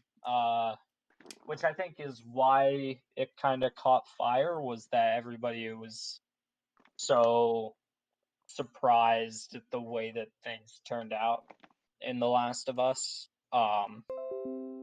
Full spoilers, by the way, but this is a 7-year-old game. Okay. We've all played it, right? Yeah, I played it. Okay. Okay. Cool. Okay, that's good. I thought you guys had played it, but I wasn't sure. So yeah, the gameplay just didn't really do it for me. Like I get the appeal of survival, and I played on easy mode because I was like, if I'm gonna play this, I do not want my teeth getting kicked in, and and I think that like I understand survival. I understand why people would like survival horror and like that survival style of game, but I also felt a little bit like uh the fact that there were like boss enemies felt very strange in this kind of game. And and like I picked up the flamethrower and I felt a little bit like, okay, my immersion is maybe a tiny bit broken here, just because like I don't see a lot of it felt a lot more campy to be like burning these things alive Mhm. with the flamethrower than using some other method. I really didn't like that the clickers always one shot you.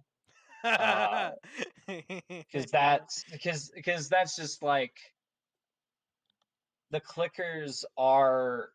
Well, I don't like that they one shot you, and then if they are going to one shot you, I don't like that the shiv is not an unlimited use thing. I know it's unlimited with Ellie, but I don't like the shiv system because it's used in so many places, and you have such limited resources that it makes it so that you are disincentivized to either fight them or do what you're actually supposed to do with them and kill them stealthily.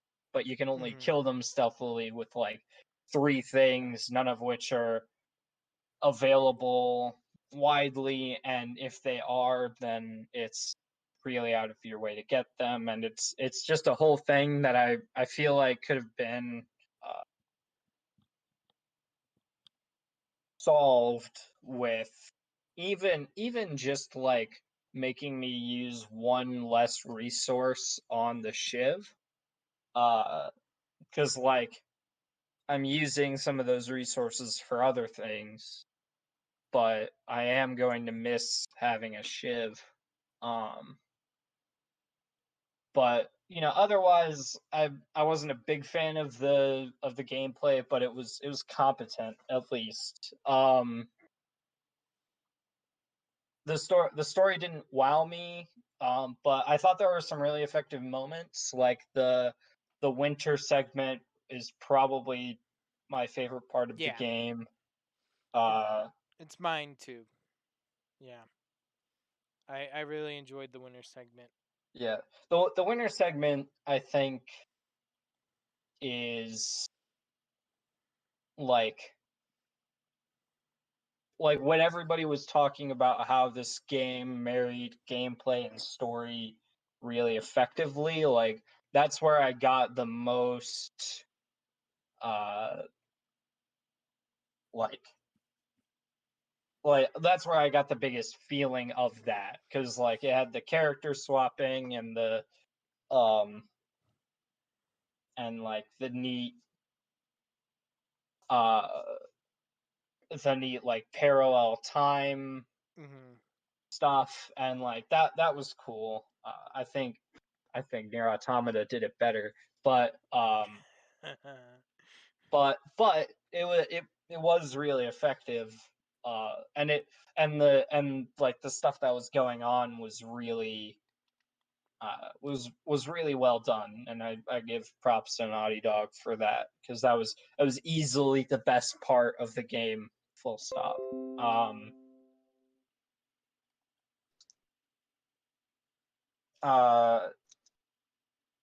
Yeah, what was the other thing? Yeah, I think the performances were all pretty good.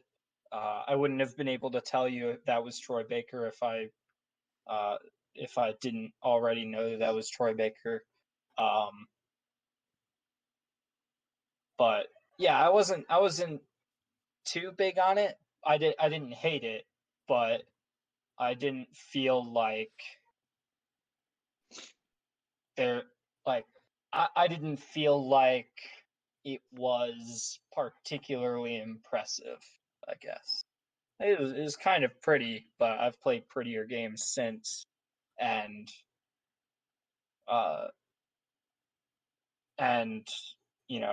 it's coupled with a bunch of tropes that I've seen before, and a bunch of gameplay stuff that I felt could really use improving, and and then a story with some good moments, but otherwise felt a little lacking. So that's Yeah, my like opinions on The Last of Us. You're free to disagree with me and think I'm crazy, because whatever. like when I remember, I haven't played the game since I was 13, which granted was probably too young to play it, but I haven't played that game since 2013, and I remember at the time enjoying it, but at the same time also not totally understanding what all the hype was about. Like it's a pretty game, and it's got I thought it was a likable characters and an interesting story. That being said, it doesn't story wise introduce a whole lot of concepts that haven't already been covered Right. numerous times by the likes of like The Walking Dead and other things like that. Yeah. Um, It's and, basically just humans are the real monsters, yeah. but more. And I like I remember enjoying my time with the game, but everybody who listed as like one of the greatest games of all time, I personally wouldn't put it on mine. It's a game that I really enjoy and would put on like a list of good games to recommend to people who have a PlayStation, but yeah, I wouldn't say it's up there in top 10 greatest of all time. I like not to say it's bad. I think the performances are great. It's a very well made game. It's just I think people hype it up so much as being one of the greatest of all time that in playing it, Yeah. I'm like, yeah, it's good, but I if I was to choose a Naughty Dog game, I would much rather be playing Uncharted 4 than I would be The Last of Us. Right. Sure. I mean, Yeah. for me, I played the game. I think back in 2018 was when I played it. 2018 might be a little bit generous. Probably 2017.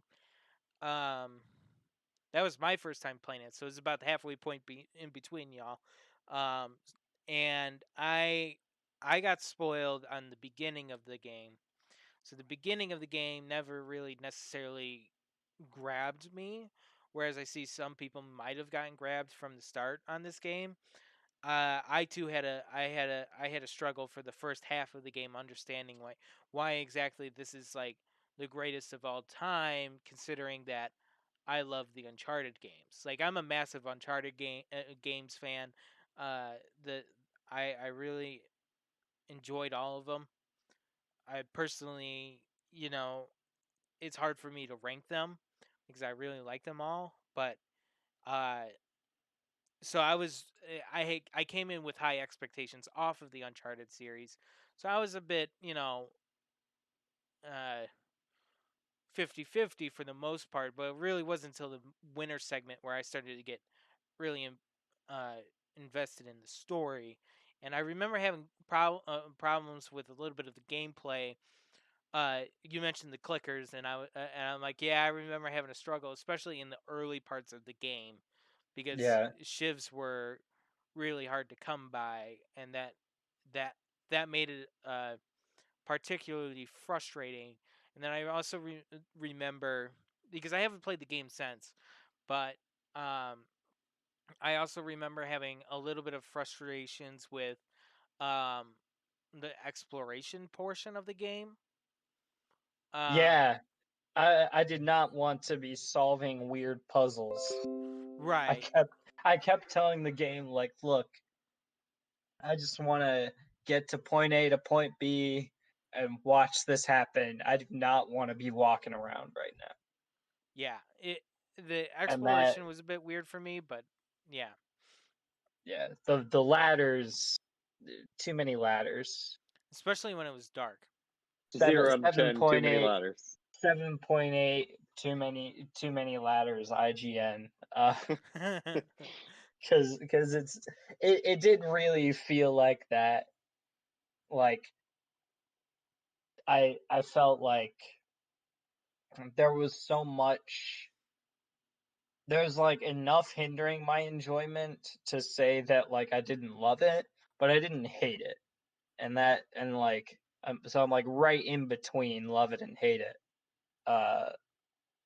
and like yeah, it's I'm glad a lot of people like it, and I won't take that away from them, but it just wasn't really wasn't really my thing, and I've made up for all of my American AAA games for the year, so I'm probably just gonna play more play more Persona 5 or something. But yeah, that was my thoughts on The Last of Us. Don't expect me to play the sequel because I probably won't. Unless somebody comes up to me and is like, "You need to do this or you're gonna die on this day," in which case I'll be like, "Okay, sure, whatever." And then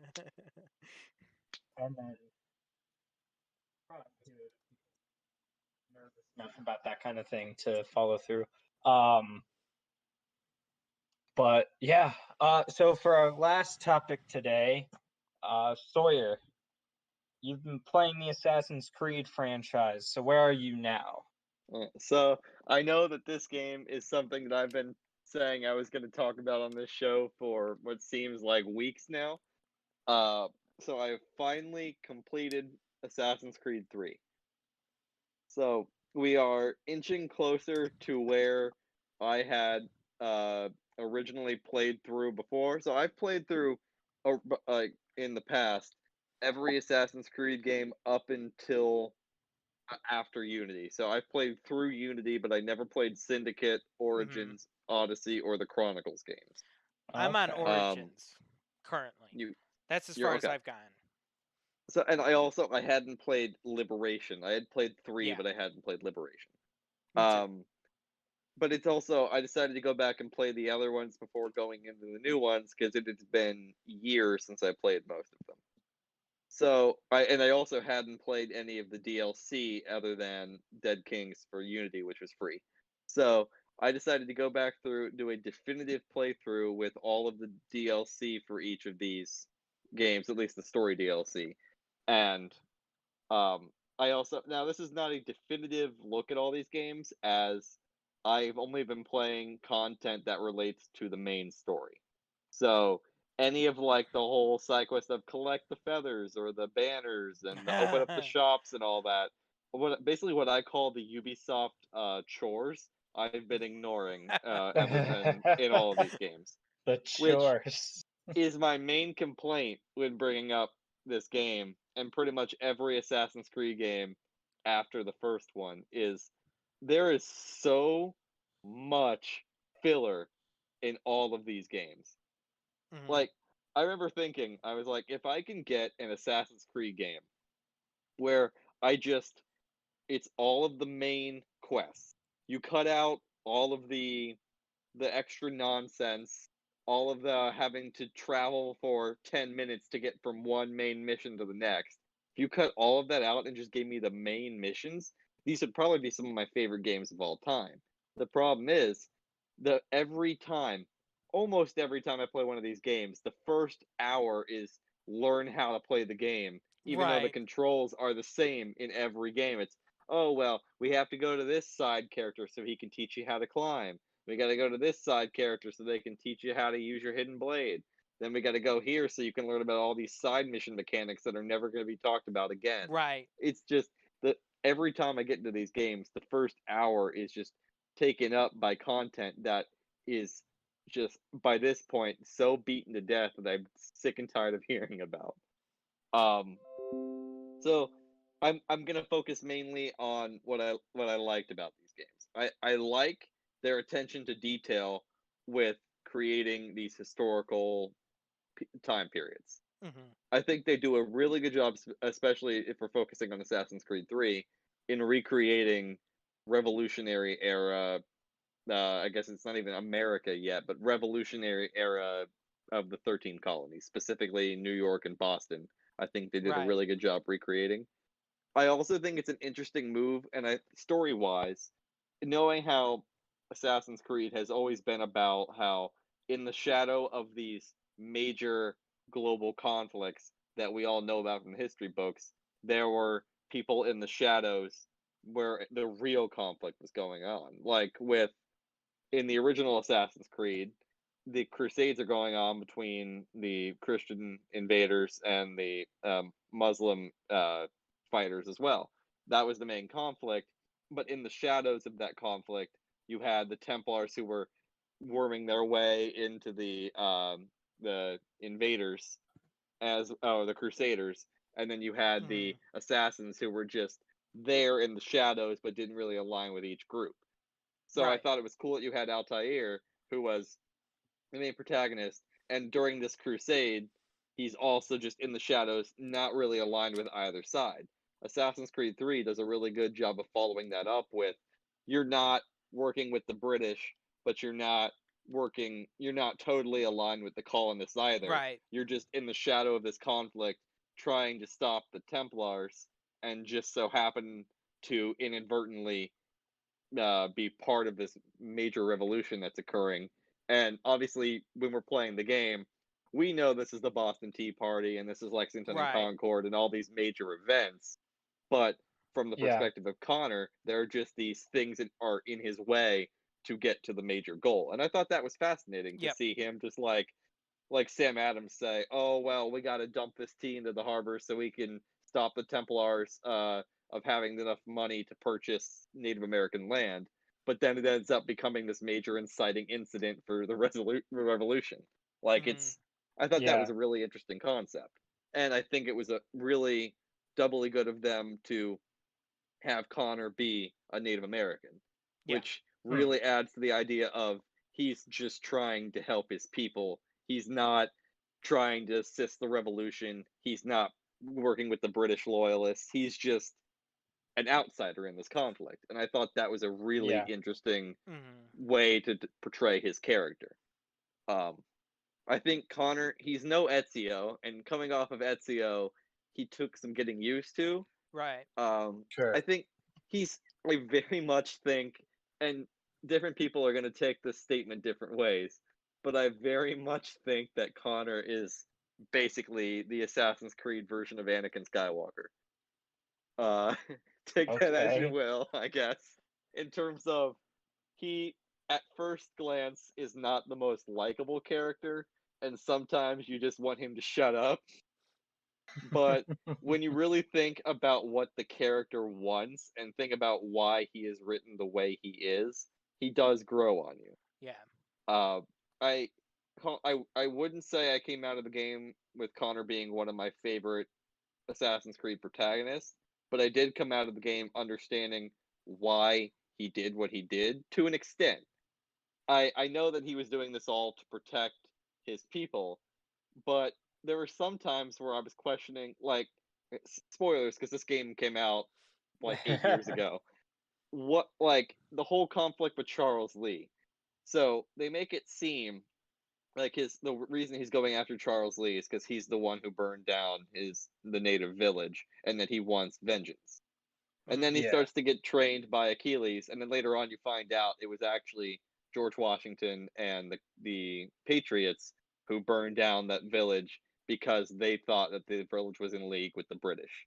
Because there were some other Native American coalitions that were working with the British. So I was Mhm. like, oh, this is an interesting twist, and this is going to be when Connor leaves the Patriots and goes off on his own. But in reality, he just says, "Oh no, I don't like you, George Washington, but I'm going to work with you because the people need you." And then still goes after Charles Lee. But they don't really give me a reason to hate Charles Lee other than he's mean. And I need a little bit more of a reason other than Charles Mhm. Lee is mean to Connor when he's 12. I didn't I understood why Hatham was the bad guy, Yeah. but I didn't understand why Connor was so bent on I've got to get Charles Lee. It just seemed like kind of vague to me. Like with William Johnson, I was like, oh, okay, he's buying native land. Connor wants to stop it. John Pitcairn makes sense because he was a high-ranking official and he was trying to stop Mhm. the I think all of them made sense. It was just the whole Charles Lee thing. I just didn't get. I honestly thought, from a perspective, knowing American history and also the DLC, I thought Benedict Arnold would have been a much better main like antagonist than Charles Lee would have been. Mhm. But that's, I mean, my main narrative gripe. I did think, and I'll get to the present day stuff in a second. But I thought looking at the stuff in the past, I thought Achilles was really likable. I thought they nailed George Washington. Um, I thought Samuel Adams was really neat. I thought Hatham was a really interesting character. Yeah, It's all interesting. I do think Boston and New York blur together too much. yeah. I like it's like I would be hard pressed to tell you which one is which if you just gave me a controller in the middle of Assassin's Creed 3. Right. I wouldn't know which city I was in. Which granted is also kind of par for the era, is that these cities were just pretty low key by the time period. Yeah, because they were just Um, kind of Hmm. building at that point, you know. yeah. That I thought uh the naval stuff was pretty neat. I know this is also where the seeds of where Black Flag started. Hmm. But yeah, I thought the naval stuff was really neat. And honestly, the some of the side story stuff that can't. I should clarify. I was playing the remastered version because I got it for free with the season pass for Assassin's Creed Odyssey. Um, Oh, Okay. you know what? huh, No, I don't. I might have the remastered version.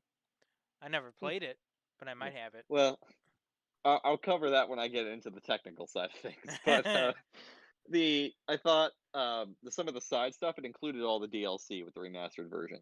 Like the Benedict Arnold DLC was really neat. It should have been part of the main game. Mhm. I thought some of the side missions of the peg leg stuff where you go to collect like Captain William Kidd's like sword and treasure, that stuff was really cool. Um, it was all the stuff on like the side story stuff that was kind of interesting to me. But then I I almost got me to like the side stuff in Assassin's Creed. And Mhm. then they filled that with collect these flags, collect these trinkets, collect all Right. this nonsense and level up your synchronization. And it just was so much that if they just really narrowed down the scope a little bit and focused on these are the characters, this is the story, and if you want to, here's some side stuff, but we're not going to waste your time with it right now unless you want to do it. It's just that they spend so much. They like the first 3 hours of the game is just teaching you how to play Assassin's Creed. When even though you would think by what is even though it's called Assassin's Creed 3, it's like Assassin's Creed 5 or 6 by that point. Like it's I you would think you would know at this point how they do it. I thought the revamping of the combat system was interesting. It makes it a little too easy for my liking. It's just tap to disarm, tap to disarm, tap to counter, and I Mhm. kind of missed the old Ezio combat. Yeah. Hmm. Um, it's yeah, so that pretty much does it for the stuff that was in the narrative in the past. I thought it was interesting. I think they drop Connor a bit too abruptly before they go into the modern day segment again. Like they're Mhm. just like, oh okay, I'm burying this locket like or key whatever like Juno told me to, and then it just goes, okay, we're back to Desmond. And unless you go back in and do the optional stuff in the homestead Mhm. missions, you don't really get the closure on Right. Connor and Yeah. Achilles and all this stuff. And I think that was kind of a mistake. I Because think those scenes should have been in the end credits. I agree. I I didn't I didn't notice it until my second playthrough, the homestead Yeah, missions. Hmm. like those specifically the cutscenes. Spoilers, but the cutscenes after the main ending with Desmond that are about Connor that I think are actually really important for Connor's character. That kind of wrap him up as an epilogue is when he goes back to his native village Mhm. and he finds out that after all that he did, the natives still moved west anyway because even though they kicked the British out, the Patriots had already started moving west, as Yeah. well as him going to Boston. I think it was Boston, or no, I think it was either Boston or New York, and seeing the British formally leaving on ships from the cities, and then saying people chanting like, "Oh, we're free," but then Connor looks over his shoulder and sees slaves being sold, and like realizing that like hypocrisy of what was going on in the situation. Right. Like those scenes, as well as Achilles' death, all really add to the layers of Connor's journey of making this seem like ultimately it was pointless. Is that yes, the colonists were free from the British, but all of Connor's goals ended up being for nothing as Achilles still died. People, not everybody was free. and the like the natives still moved west anyway. So I thought those really add so much depth to the end of the game, and to just kind of lock them away of Hmm. well, specifically the Achilles one of well, you didn't play the Homestead missions, and if after the credits roll, you wouldn't know there are 2 more epilogue missions to complete, and Right. they just don't even make that clear. Luckily, I went back into the Animus and messed around a little bit afterwards, but I thought that it wrapped up nicely for Connor if you play the epilogue missions. Going into the modern day aspect, Mhm.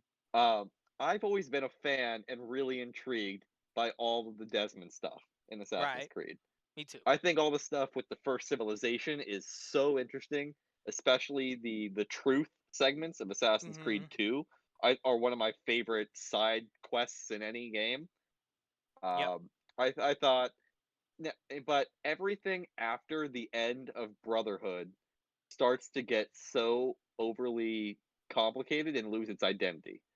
Like after Lucy died at the end of Assassin's Creed Hmm. Brotherhood, I was like, "Oh crap, where are we going from here?" Right. And Yeah. then Desmond's just in the Animus in a coma for all of Revelations, and I was like, "Okay, well, I guess they're just using this game as like a side game to kind of wrap up the stories of Ezio and Altair before we move on."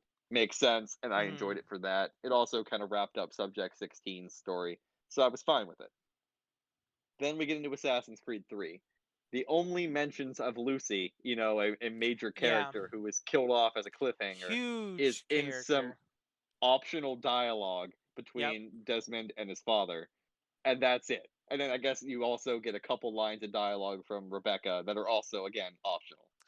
I It I I was it very just disappointed in that idea of like what's happening with Lucy, and then I was like, well, 4 would tell me that, but we'll discuss 4 a different day. But no, yeah, we'll get there.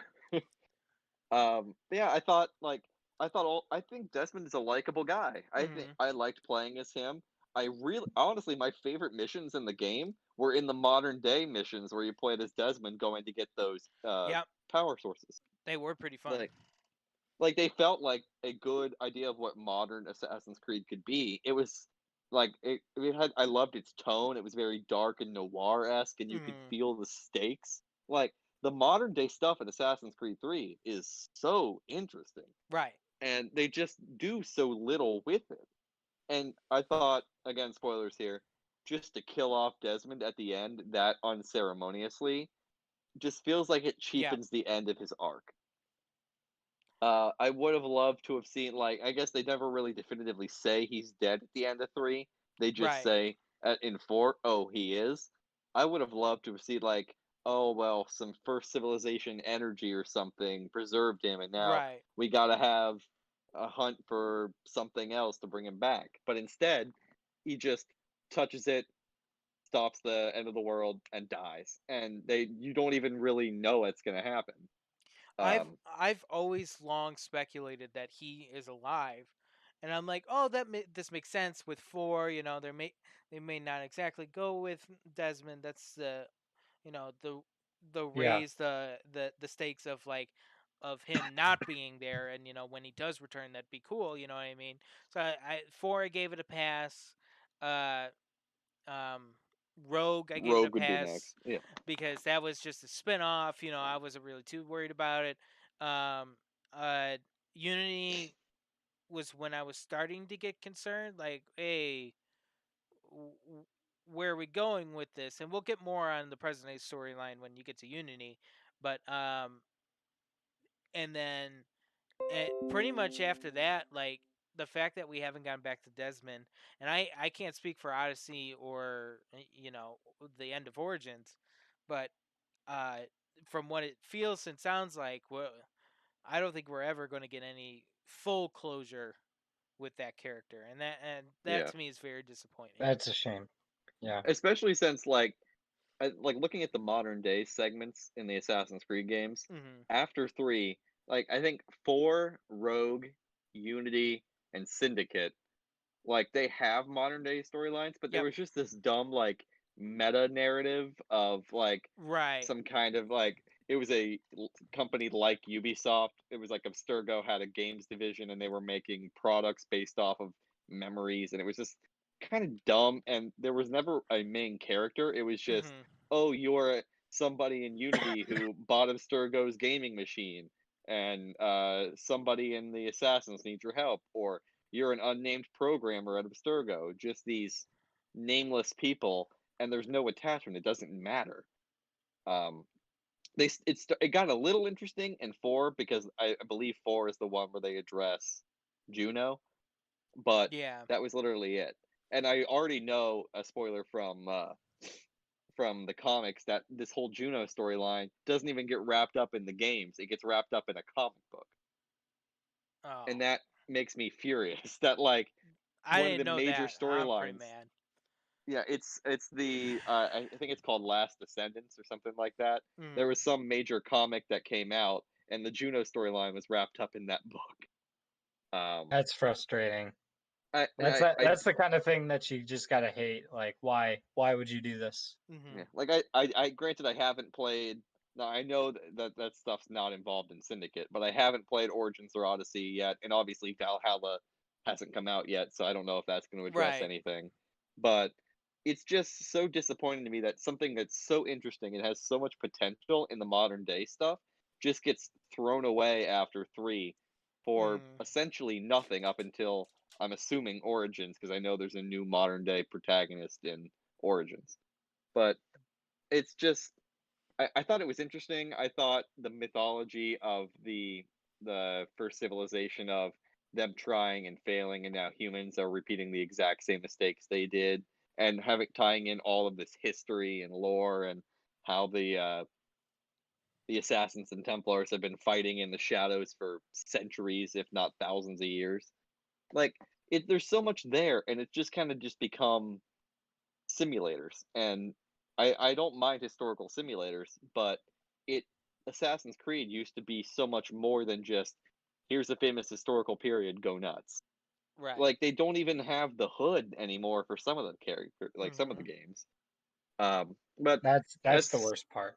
yeah. And then like I think 3, I liked the stuff in the past. I liked the modern day storyline. I do not like where they went with it after 3, but I'm hoping that when I get to Origins with Layla, and Origins and Odyssey, and Mhm. presumably Valhalla, that things will get better. I just wish that they stuck with it after that long stretch of what was essentially nonsense. Right. Um, Looking at it from Assassin's Creed 3 from a gameplay perspective, and a technical perspective, even in the remastered version, this game is so buggy. It sometimes I was amazed at a game that was a remastered version of a game from 8 years ago could still be just as buggy in 2020 as it was in 2012. Really. I mean, like I had bugs where like sometimes I would run into somebody, or if I was after a finishing move and took out one of the bad guys, the textures would go wonky, and they would just like flash around the screen, and this guy would spit into the air, or Hmm. I would get stuck in the ground and have to reboot, or I would fall through the ground, or I would just randomly jump off of a tree when I didn't tell it to.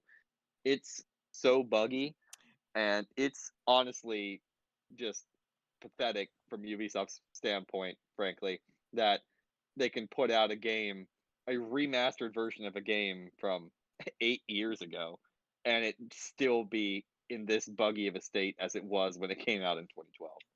Oof.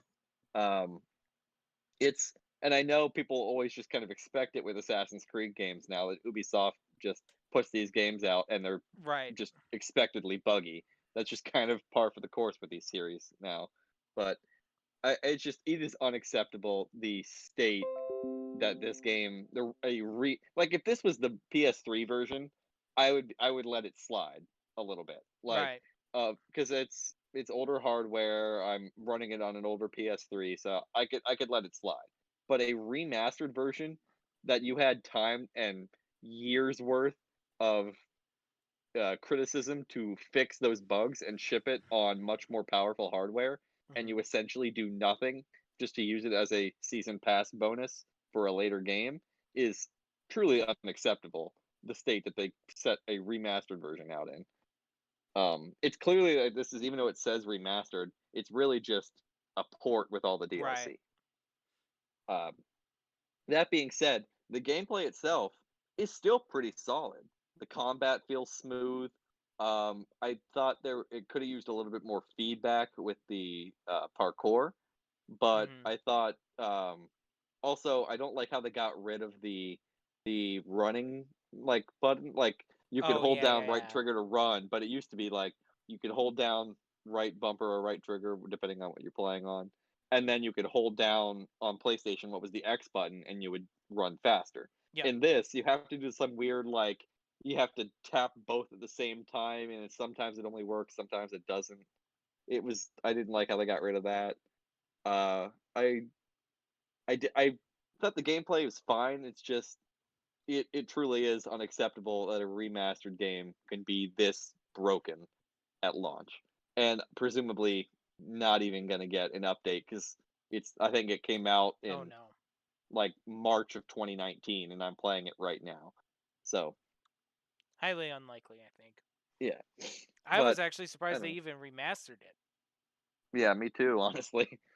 Like I do definitely recommend, like, if you are a fan of Assassin's Creed, you can get by it. Really, most of my criticisms with it are just the fact that these bugs are in a remastered, like, definitive package. Mhm. If you're playing it on like PS3 360 or backwards compatibility, I could understand and let it slide. And it didn't really hamper my experience all that much. It's just it happened more times than it had in any previous Assassin's Creed game that I had played up to this point. And it like this was it wasn't quite like launch version of Unity bad. It wasn't that bad. It's just for like I expected more from a remastered game. Um the only other part that I was going to mention, I think that covers most of Assassin's Creed 3.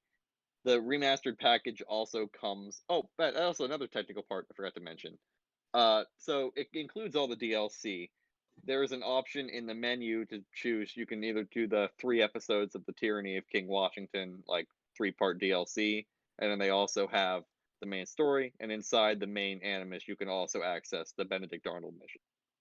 Weirdly enough, there was like all the pre-order content that came with Assassin's Creed 3 is included, and there used to be on like the 360 and PS3, you could buy a specific downloadable pack that came with all that DLC later, and you could just buy it and install it all. But rather Mhm. than that content just being in the open world in 3, you have to sign on to Uplay, claim it for free, and then install it into the game through Uplay, which was needlessly complicated. That Right. I was like I went in, like it's not hard, and at least it's all free. But I remember being like having to do all these Google searches and everything. Like, where is this bonus mission that's supposed to be in the game? It was a pre-order mission. Right. It says it's included in the remastered edition, and then I just like stumbled into Uplay and found, oh wait, it's free, and like I was able to access it from there, but it was just needlessly complicated. That's really more of a nitpick, but it was like Ubisoft, you're so desperate to get people to go on to Uplay that you have to hide some of this like Mhm. content included in the game for free behind Uplay. But Right. I don't know. I sound like I hate this game way more than I do. I like the game. It's just a lot of what I had to do outside of the game was exhausting. Right. Like I said, if it was just the main when I was playing the main story missions, I enjoyed it.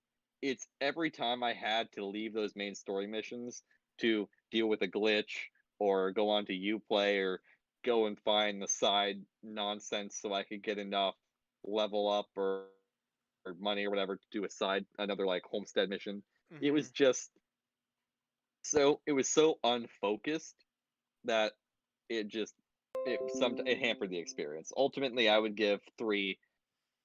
If we're looking at it as a total package, it has a lot of highs and a lot of lows, and I'd probably give it a 6 or a 7 out of 10. Wow. Okay, so pretty middling, all things Yeah, considered. Not but not the hate, but not yeah, amazing. and looking at the package overall, it also came with a bonus remaster of Assassin's Creed Liberation, That game started out as a PlayStation Vita Mhm. side game that came out as like a companion to Assassin's Creed 3. Um, Okay. I had it on Vita, and I'd played, I think, like the first couple missions, maybe like 2.5 hours worth, but just never completed it. So I finally beat that in the remastered form. It's still very clearly a port of a Vita game. Like graphically, it actually looks pretty good for a Vita Okay. port. I mean, it doesn't quite look obviously like it's next gen, but it looks on par with what I would assume the remastered version looks on par with like a late PS3 game. So for a port of a Vita game, I Mhm. still think that's pretty good. Right. I thought Aveline was a likable character. I do think some of the story stuff, due to the fact that it was a mobile game, well, not mobile, but a handheld game, and that it was shorter than a traditional Assassin's Creed game, they didn't fully flesh out. Mhm. Like, I don't even understand why Aveline was an assassin. They never really quite clear that up. Um, and then I did think it was interesting. Like, if there, half the stuff that I had questions about, I had to go onto the Assassin's Creed wiki to get my answers because the game didn't answer. Oh no. But I Hmm. thought, I mean, the gameplay is essentially just more of Assassin's Creed 3. The gameplay is not that different. Similar to Connor, I thought it was interesting from a story perspective how they had Aveline as a half French, half African American woman in this era. Because like similar to how like Aveline is kind of caught between two worlds of she's still kind of like high society because of her wealthy French like father, but then she also had a freed slave as a mother, and so she's kind of like caught between like the people who are in high French society in New Orleans don't really like her, Yeah. but she doesn't quite fit in with the slaves either. It's an interesting dynamic. Um, Sure. they don't spend as much time with it as they do with Connor, mainly because the game is half the length of Assassin's Creed 3. Mhm. Yeah. But yeah, I thought she was likable. I thought the setting of New Orleans was a good change of pace to Assassin's Creed 3. I thought the persona system was kind of interesting. How they have like you can put on your like lady costume where you're in a dress, you can put on the slave costume, and you can put on the assassin costume. And depending on what costume you're wearing, the guards will react to you differently, and people might give you some like if you're in the slave costume, people won't really pay attention to you, and you can sneak into the bases. If you're in the assassin costume, you can fight better. If you're in the lady one, you can distract guards by charming them. It was a really interesting mechanic that I'm surprised they never brought back. Hmm. Um, really, I mean, that's really most of what I have to say about Liberation. Is it's a nice bonus and it's cool for fans of Assassin's Creed 3. From a modern day perspective, it literally doesn't add anything. I did think, however, it was cool is what the way they kind of frame Liberation is that it's a product from Abstergo. Like it kind of leans into where Assassin's Creed 4 will go, as Right. Liberation was in universe. It's like we're playing the game that in the Assassin's Creed universe was a product of Abstergo, and there will be these little glitches that'll happen during the game where you can go and find what's called like Citizen E missions. So they'll have a conversation, and it'll like Aveline will have a conversation with her mentor Agate, and then it'll like glitch a little bit, and you'll be like, "Huh, that's weird." And then you'll find later on that some like assassins have gone into it and uncensored the game, and you find out that Abstergo is hiding any mentions of Templars. So like it'll say like, "Oh well, actually Aveline was saying this," and the game actually ends with like a fake out of Aveline, spoilers, of Aveline joining the Templars. But then like you fix the hack at the end of the game and you realize she actually stopped the Templars. Okay. Mm. Like it was a really kind of a cool fake out ending that I didn't really expect. Um, It's but kind of cool. still pretty neat. I ultimately would say Liberation is a nice kind of side story, but if you're not a major fan of the series, you're not missing a whole lot. Though I do think Aveline was cool and it was kind of a interesting idea for as her protagonist. Uh, yeah, I think ultimately Assassin's Creed 3 Remastered and Assassin's Creed Liberation are fine, but they're not anything super special in my opinion. Other than I do think the setting was a really interesting idea and a nice change from Renaissance Italy. Okay, That's cool. most of what I have to say about those games. I will next be playing Assassin's Creed Black Flag, but I'm not sure how Oh, I soon I'm have going to get hot that takes review on in. that game. So Yeah. Oh, I'm sure I'm going to have plenty, especially with the. Oh, I'm sure I'm going to have plenty of hot takes from 4 all the way through Syndicate. So we're gonna Yes, be. It's going to be interesting. I'm looking forward to that. yeah, And Excuse me. yeah, I think 3. If you got the Odyssey season pass, you might as well download it because it includes it for free. Hey, do it. I think I'll have to. Free games. I think I might have that. Actually, you know what? Hold on. Give me 1 second. There was something else I was going to mention, but I lost my train of thought. And now I have no idea what I was going to mention about this game. Man, I hate when that happens. That's unfortunate. Another side random note. This isn't what I was thinking of, but I did think about it when I was playing the modern day stuff with Desmond. That man, Watch Dogs 1 and 2 really are just modern day Assassin's Creed games. Right? I mean, I never played them, but I And have seen supposedly gameplay they're of it. Here we vaguely go. canon. Like supposedly let's some see. character in the modern day part of like Rogue shows up in Watch Dogs 1 or something like that. That's like saying that Dante being in Shin Megami Tensei Nocturne is canon to the DMC universe. I mean, there's been other hints here and there. There's like Sure. a couple pages about it, but I mean, There's I don't certain missions personally sometimes. consider it. I don't personally consider them the canon, Yeah, but me too. it's kind of neat as like a headcanon thing to think, oh well, this is like a modern day assassin thing. Yeah. Yeah, I think ultimately, oh, it was. Yeah, I'm still racking my brain trying to figure out what the other thing I was going to mention was. I don't even remember what it was. Well, I am still trying to decide if I want to play the side content in Liberation, but I don't think it really has anything to do with the story, so I'll probably just conveniently forget to play it and move on to Black Flag. Yeah, no, I don't Okay. I don't have the season pass, but oh well. Oh, that's what it was. It was Tyranny of King Washington. I forgot to mention the DLC. Oh yeah, it's like an alternate pass DLC, right? Yeah, it's like what if George Washington got his hands on one of like the precursor apples of Eden, and it kind of shows that like he becomes obsessed with his power and becomes the king of the new America. It's a nice little distraction. It doesn't really add a whole lot to the lore, and really the only way it's considered vaguely canon is. Do you guys care about spoilers for the DLC? No. Yeah. Basically, it shows this like at the end of the game, you realize that all of this alternate timeline was basically when George and Connor met each other when like Connor was camping. They both found an apple of Eden, and when they touched it, they saw this. When George Washington picked it up, they both saw this alternate history of what could happen. And in seeing this, George decides this is too much power for one man to have.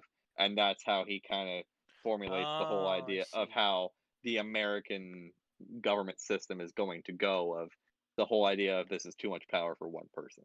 So really, I thought that was kind of interesting to see how Right. the in-universe explanation for how George Washington kind of became the Washington we know. But I also think this is the side conversations that you can have, like the interactive conversations that are optional, are some of the best dialogue in an Assassin's Creed game. And I wish it wasn't just easily missable. There's a really good conversation between Samuel Adams and Connor about freeing the slaves.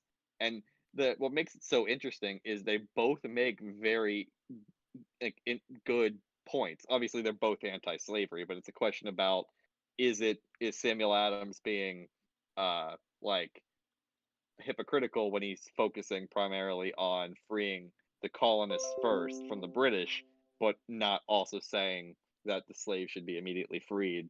And Samuel Adams arguing, Yeah. well, we can focus on that once the British are no longer in control. And Connor's like, well, isn't that a bit hypocritical? And it's a really interesting conversation. That's one of many interesting side combos that you can have that are just so easily missable. I wish that those performances were seen by more people. I think that's Hmm. really what's kind of interesting about Assassin's Creed 3 is it raises a lot of interesting points that it doesn't necessarily say, "Oh, America is bad," but it paints a really gray picture rather than the traditional black and white picture we usually see. And I thought that was interesting, especially coming from a Okay. French studio. Okay. Nice. Well, I think that concludes the show this week. Um, thanks for listening. Again, sorry Ahmad couldn't be here, but he had kind of a hectic day today, so Mhm. Yeah. we gave him a break. Um, uh, as always, stay safe, stay inside. Uh, don't leave your house. We're not safe yet. We'll probably never be safe, but that's a whole different thing. Um, what else? Look forward to I'm gonna play the Avengers beta this weekend and see what it's all about. Mhm. Maybe I'll love it, maybe I'll hate it. Um, I might check it out too. Go. yeah, it's on it's on all PS4, so if you wanna make a purchasing decision, this is the one of the best ways to do so. Uh, What I'm else? currently on Ghost of Tsushima right now. Ooh, Uh, yes. we'll get there soon. It's a big game, so I'm hoping to get it done Yeah. by this week because classes are starting soon. But it may be a couple weeks before I get my review out. Okay. Okay. Yeah. And it'll probably Uh, be a while on a Black Flag review, but Oh, I'll yeah. have other reviews in the meantime. yes. I'm doing Avatar: The Last Airbender right now, so you'll probably get a cool season 1, if not also season 2 review by next week as well. I So I'm look also forward to that. I'm also currently watching Harley Quinn. Oh, Oh, okay. Yep. the DC Universe show? Yep. Okay. I'm pretty much done with that. I'm almost done with season 2, and there's only 2 seasons, so I'm very close. I'm pretty sure that's going to be the next topic I have. So I'm look gonna check forward it to out that. at some point. It's pretty good. I'm enjoying it a lot, but we'll talk Okay. about that later. Yep, Yeah. that's what's in the pipeline for me. Yes. Kind of what's in the pipeline for all of us. Yeah. Yeah, so with that, Sawyer, can you run down the social media / distribution platforms for us? Sure. So you Oh, can excuse me. find us on Twitter at CASTCATE because of our old handle, but you can find us just by searching for the Lab Rats Entertainment Podcast. And you can find us at the Lab Rats Podcast on Instagram. If you follow us on Twitter, you will get a notification with a tweet every time a new episode goes up on Podbean. And speaking of Podbean, you can find this show wherever you're listening now, in addition to YouTube, Podbean, Spotify, Apple Podcasts / iTunes, whatever they're calling that now, Google Podcasts, though we're having some issues with that, Stitcher, and Twitch. And All right. coming soon. This is Cool. breaking news for both of you too. I will Yes, probably be adding us soon to Pandora and Amazon Music / Audible. Ooh.